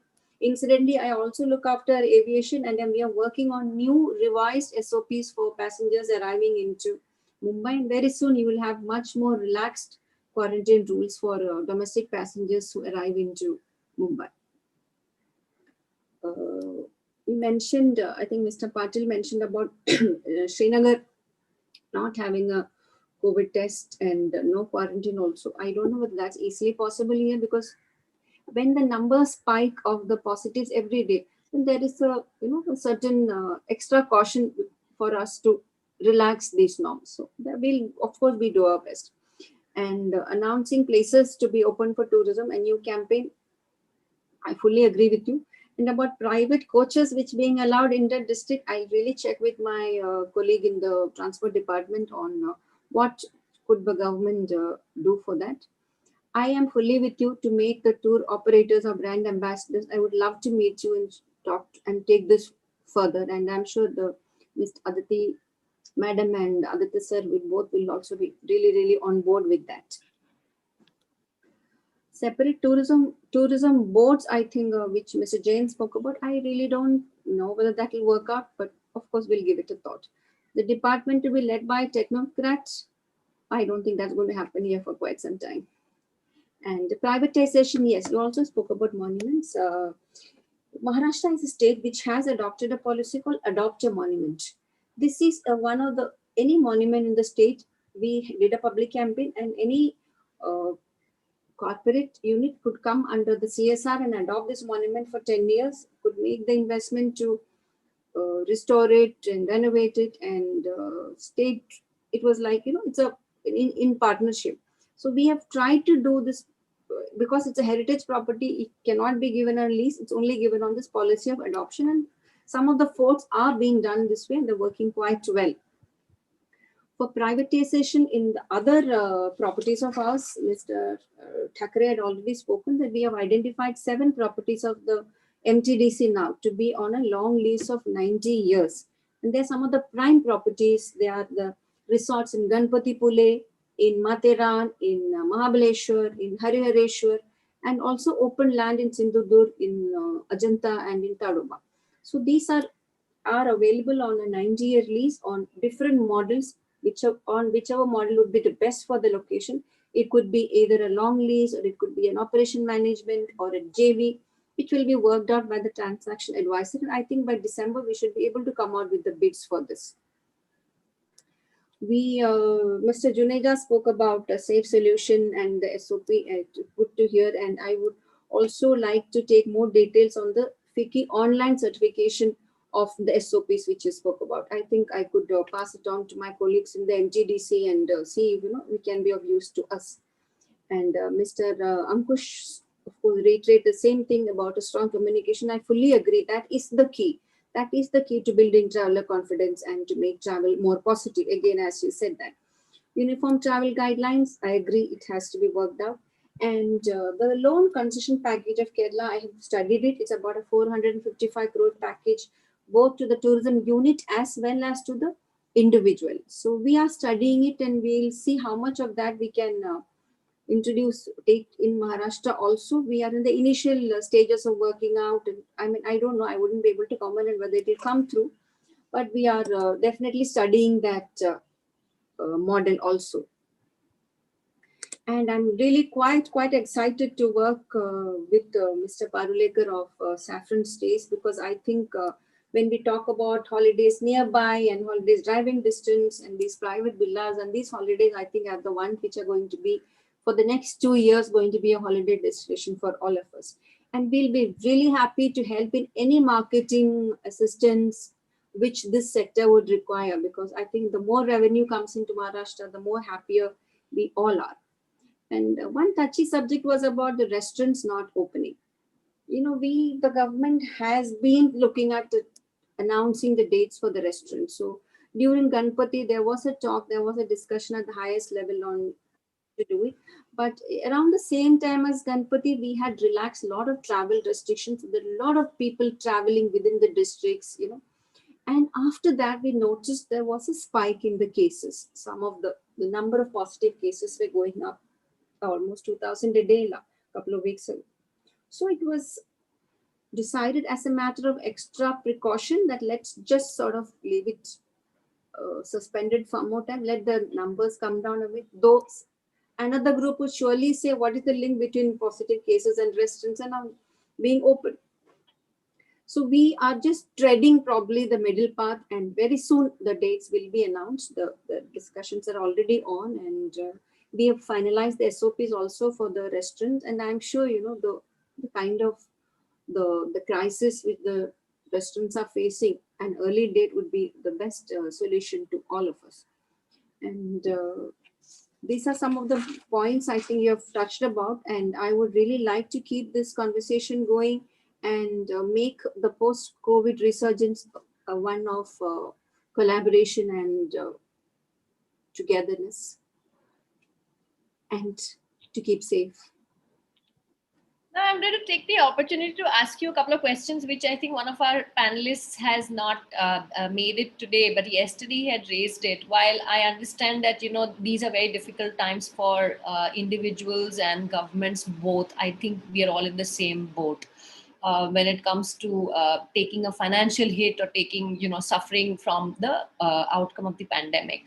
However, what Mr. Sanjay Sethi yesterday was mentioning about working with the government, and he told me that, the industry is in talks with you on this, and you've been very sympathetic on this whole issue of helping the industry with fixed costs, to help lower the fixed costs, if not, provide a financial package outright in the form of salary support or any of the direct payouts, so to speak. But there are fixed costs and licenses. So there should be an auto renewal of licenses because, they've paid and they've just, for the last 6 months, they've been shut. So one was, on the licensing part. The other was to give support as far as the fixed costs are concerned. Electricity, he said, is the second largest fixed cost after employee cost, human resources. And that, this industry pays more than even industrial as well as retail consumer power rates. What is your view on that? Because that's something that would really go a long way in helping them if something could be done on this side. No, I agree with you. We have actually we formed a close task force in which we are discussing this, and Sanjay Sethi is also in that. And there are three main. One would be the property tax, which the hotels have to pay. Second is the electricity, and third is the excise license fee. So excise is something which we are pushing towards an auto renewal from next year onwards. But the demand is to waive off the increase in fees, which we did. Of course, that increase was planned before the COVID, and also to waive off the fees this year. So what we have done in excise is that we have deferred the payment. The payment should have been done in March 2020, but because of the situation in March being so bad, we have deferred it. And now the payments are in 3 installments over the year, and 1 installment is due in September, which hopefully we might postpone it further because the restaurants are still not open and it's not fair. Another demand which the restaurant industry made was that when the restaurants are closed, how can you demand a license from us? So the time frame the restaurant was closed, they said pro rata, give a discount. So if 7 months of the year you're closed, and why should we pay for the year? A very genuine demand, of course it is. So we are just moved a file on that. I really won't be able to comment because it's finally the finance department who has to take a call. But we are, of course, totally behind the hotel, the hospitality industry in this. And the third is the property tax. Property tax and electricity tariffs, they both are charged at commercial rates for the hospitality industry, which it takes, so they take a big hit in that. So we have started a dialogue in which how could we help the industry to be charged at industrial rates, to coming down from commercial to industrial rates like any other industry, because this is also an industry, but it did not get these facilities earlier because it is a service industry. So it did not get the same treatment as a manufacturing industry. So though it's an industry, the categories were different and the perks were different. So now how to give the perks to service industry, which really deserve, because the employment generation is very high. About 11% of the employment comes from this. 10% of the GDP is from tourism. So we are looking at it. That could be, of course, in a prospective manner, and provided all the other concerned departments are on board with us, we are looking at it very positively for all the 3: property, electricity tariff, as well as for excise. Right, that's a big relief. I'm sure the industry will be very, very happy to hear that. I'm going to ask you one more question as a student of human behavior, and this is a dichotomy that I would, I understand as government, you've been a far more difficult place to take a call on this. But when we talk about opening up, relaxations, I understand from the government's point of view that numbers are spiking because people are not being responsible. As relaxations are being given, despite Section 144 being imposed in Mumbai, I see, people still hanging around. I still see people walking around without masks. They're still aggregating and congregating in the evenings and in the mornings and afternoons. The gardens are still crowded. Marine Drive is crowded. I don't need to tell you all this. I'm sure you know this. Having said that it is ultimately people, because the government cannot be the only person or entity worrying about the safety of its people, right? People also have to be responsible for their own lives and their own livelihood, so to speak. In this particular case, do you feel that not opening up is like erring on the side of caution, and that perhaps we should open up a little more and let people take ownership of their own health? Do you think that that's better? Because if it's not helping, people are not being responsible, people will continue to behave, the responsible ones will behave responsibly. So not opening hotels, bars, restaurants, etc., do you think that is going to really help? And if we relax and open up and the cases spike, will the government reverse its decision again? Because that will again lead to lack of predictability. So it's a dicey situation. What's your take on that? I think, like you said, it's a dicey situation, and I think let us err on the side of caution here. Because 6 months have gone. A few more days. Let's try and bear with the government in its wisdom to keep it closed, because I think the priority now is health. And as Mr. Thackeray said, that we have just launched the new scheme of My Family, My Responsibility. Mm-hmm. So that scheme ends. That scheme is all about telling you that you are responsible for your family's health. Once that is done, then I think the question of opening the restaurants will be taken up more aggressively. Right. But aren't we in that case losing out to states like, Uttarakhand, Himachal, Goa, Madhya Pradesh, Kerala? Are we not losing revenue also, which is critical at this point for every state, given that, everything is just shut? Not really. Kerala's quarantine rules are tougher than us. Mm-hmm. In fact, they have a 14-day quarantine now, while we are bringing ours down to 10. We are in talks. So they have a very strict quarantine there. And Bangalore, of course, doesn't have anything, but COVID numbers are also on the rise. So one cannot really say that because each state has its own different health parameters, different way of looking at it. And I think even if we suffer a revenue loss now in 2-3 months, I'm sure Maharashtra, with the kind of potential it has and the kind of people we have, we'll be able to make it up. And we have enough time to do all that. That's promising. That's really promising. We'll come back to you in a bit. We have, last but not the least, we have Miss Divya Thani of, Condé Nast. She's editor Condé Nast Traveler. If she could kindly share with us, the perspective on revenge tourism, what consumers have to say, what's their take on what consumers will want in times to come, as far in pandemic times, what kind of travel options are really sort of doing well. Thanks so much, Malini. And I have to say, most of my points have actually been covered, because this panel has been excellent between Alok and Deven and Ankush and Nandivardhan, and especially Valsa ma'am, who I think has spoken very candidly.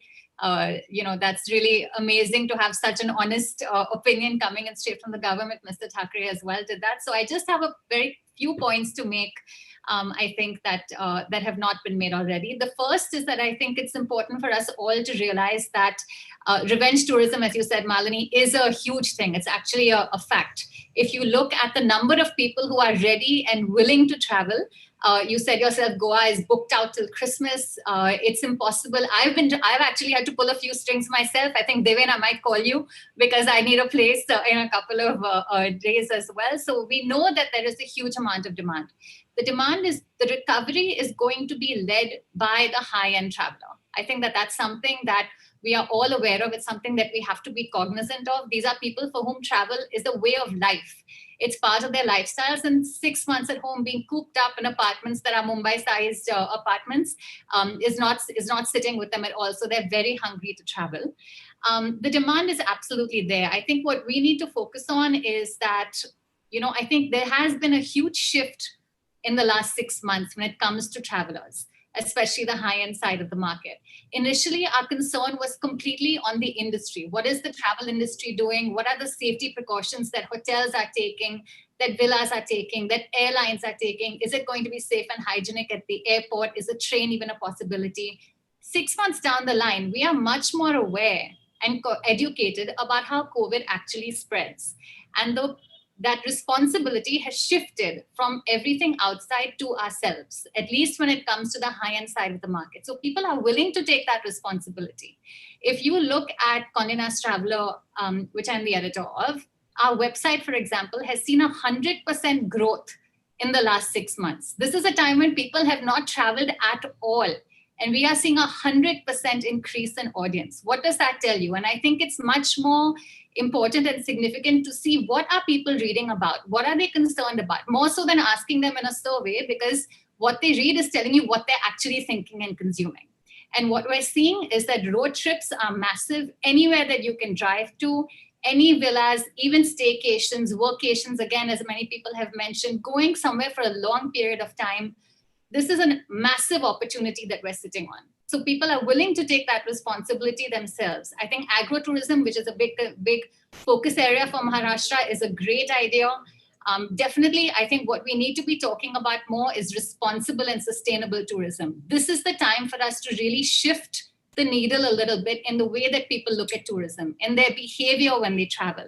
It's a great opportunity for Maharashtra to be talking about how, listen, please go see the waterfalls. They're amazing right now, but don't litter. Wear your mask. Be careful. Use your trash cans. Don't create an environment that is toxic and dirty. This is the time for us to be planting those kinds of seeds in the minds of people. And I think that's an opportunity that we all must absolutely be taking. So I think that there are other great opportunities that will come out of COVID. Look, in my mind, talking about a post-COVID travel landscape is pointless. We have to be talking about a with COVID landscape.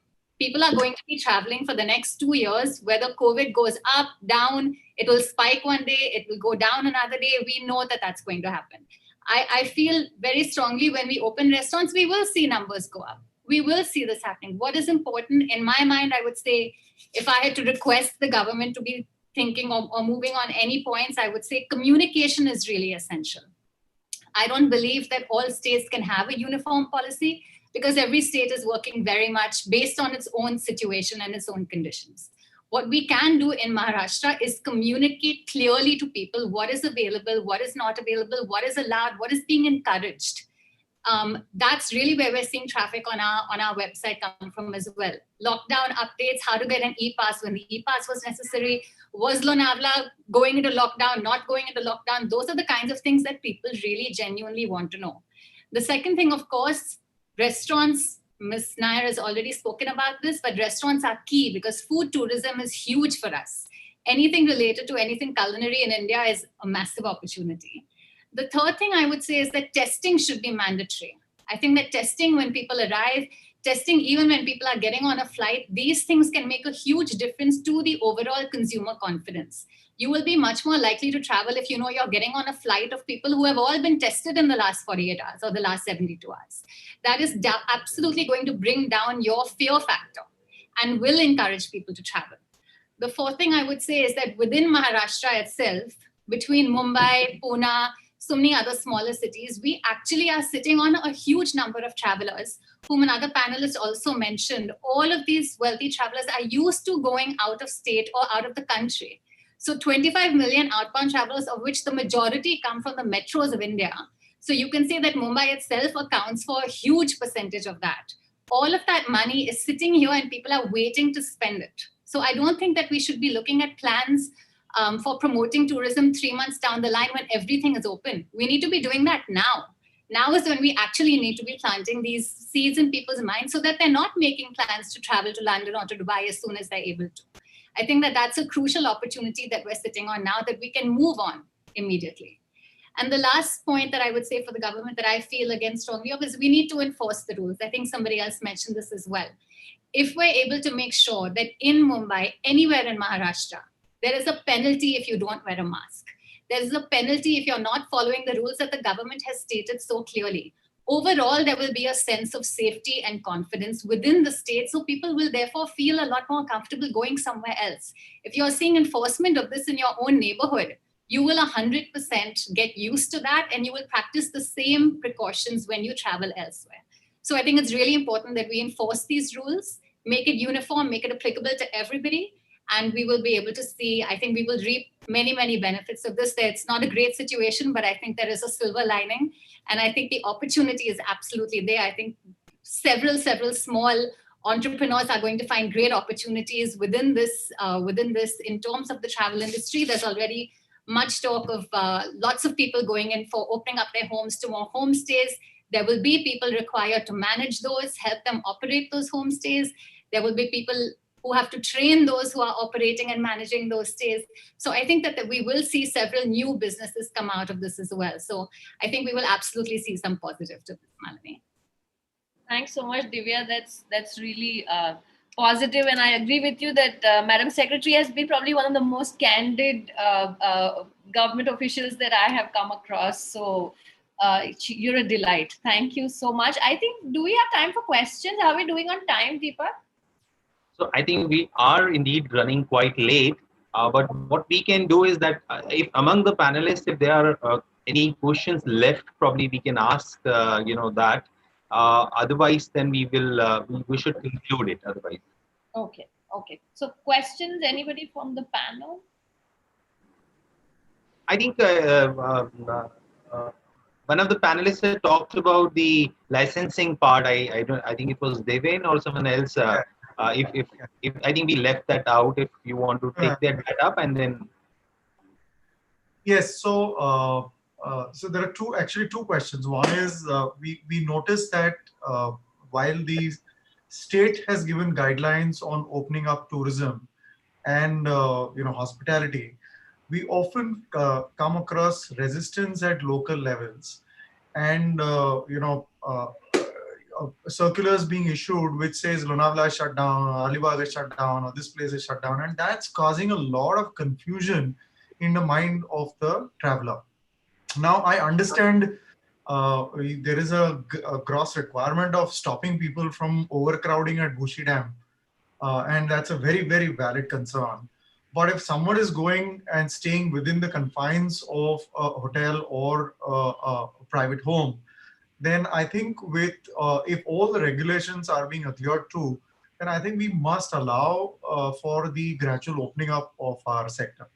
The second one is actually a question with so many private homes suddenly opening up and the demand for my business exploding.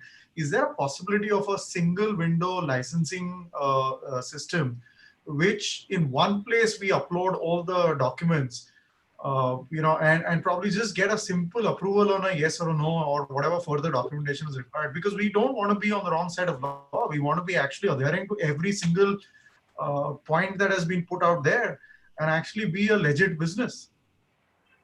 Okay. So I will take both questions. One was about having different circulars for different places, right?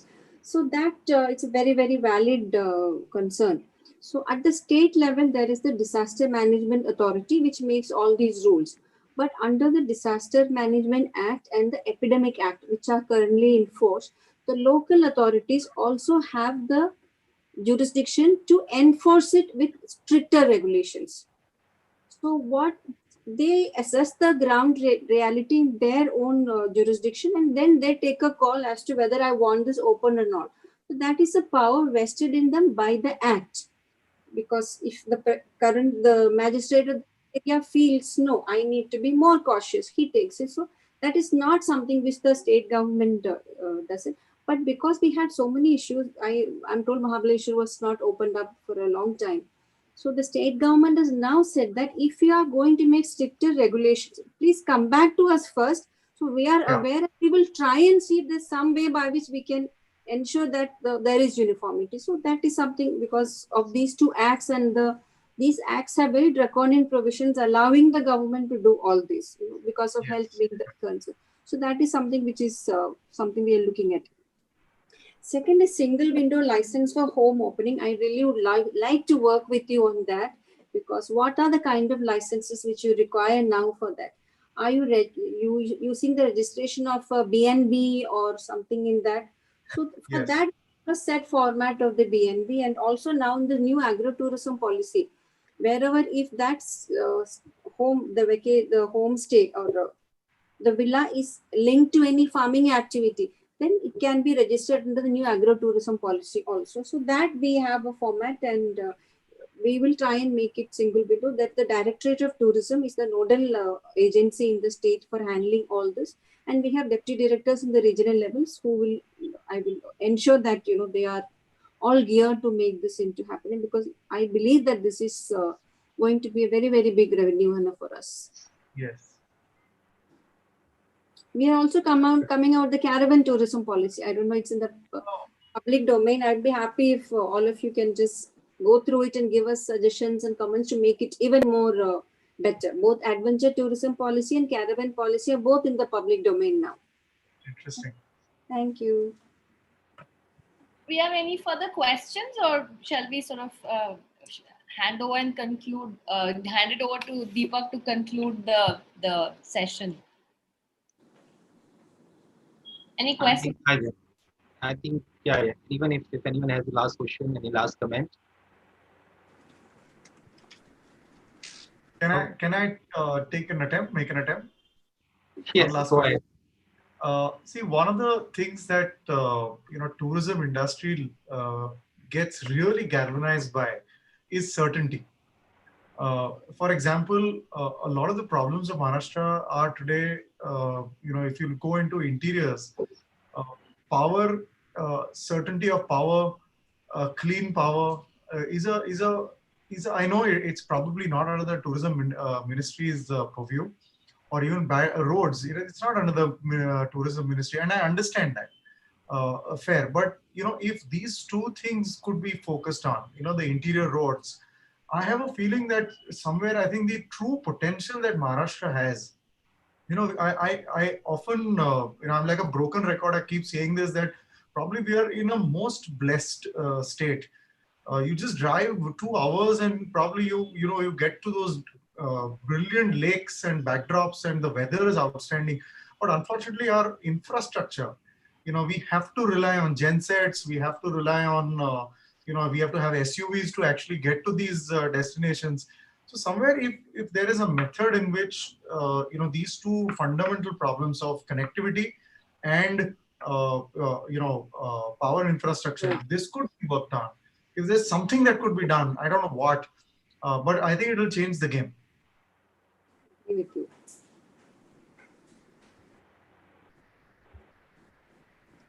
Okay. Thank you, David. So I think with no further comments and question, we would like to conclude the session. I see a lot of actually comments and question on YouTube where our majority of audience was present, and we will probably take up some of those suggestions and come back in our suggestion paper to the secretary, ma'am. So first of all, I think.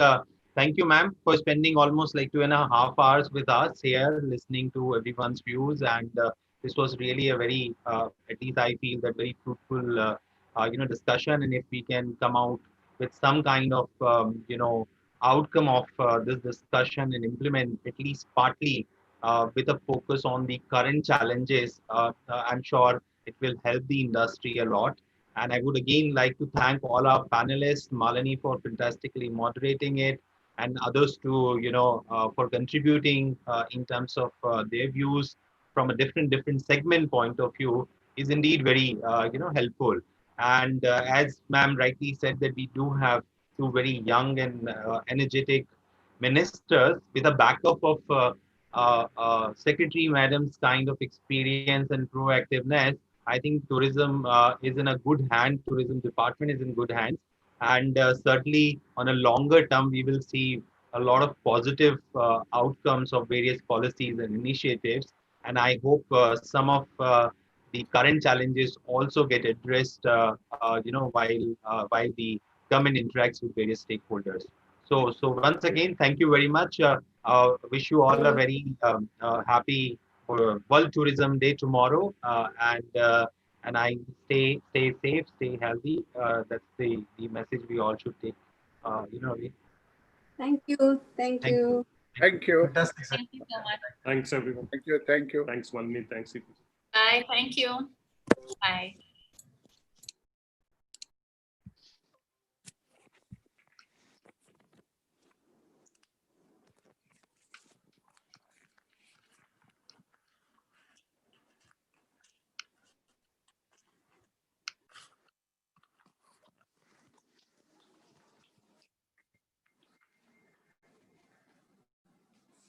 We'll send you the bring it here. Let's work on it. Let's work on it. We'll just finish it in 5 minutes. Attach it to the child also? No.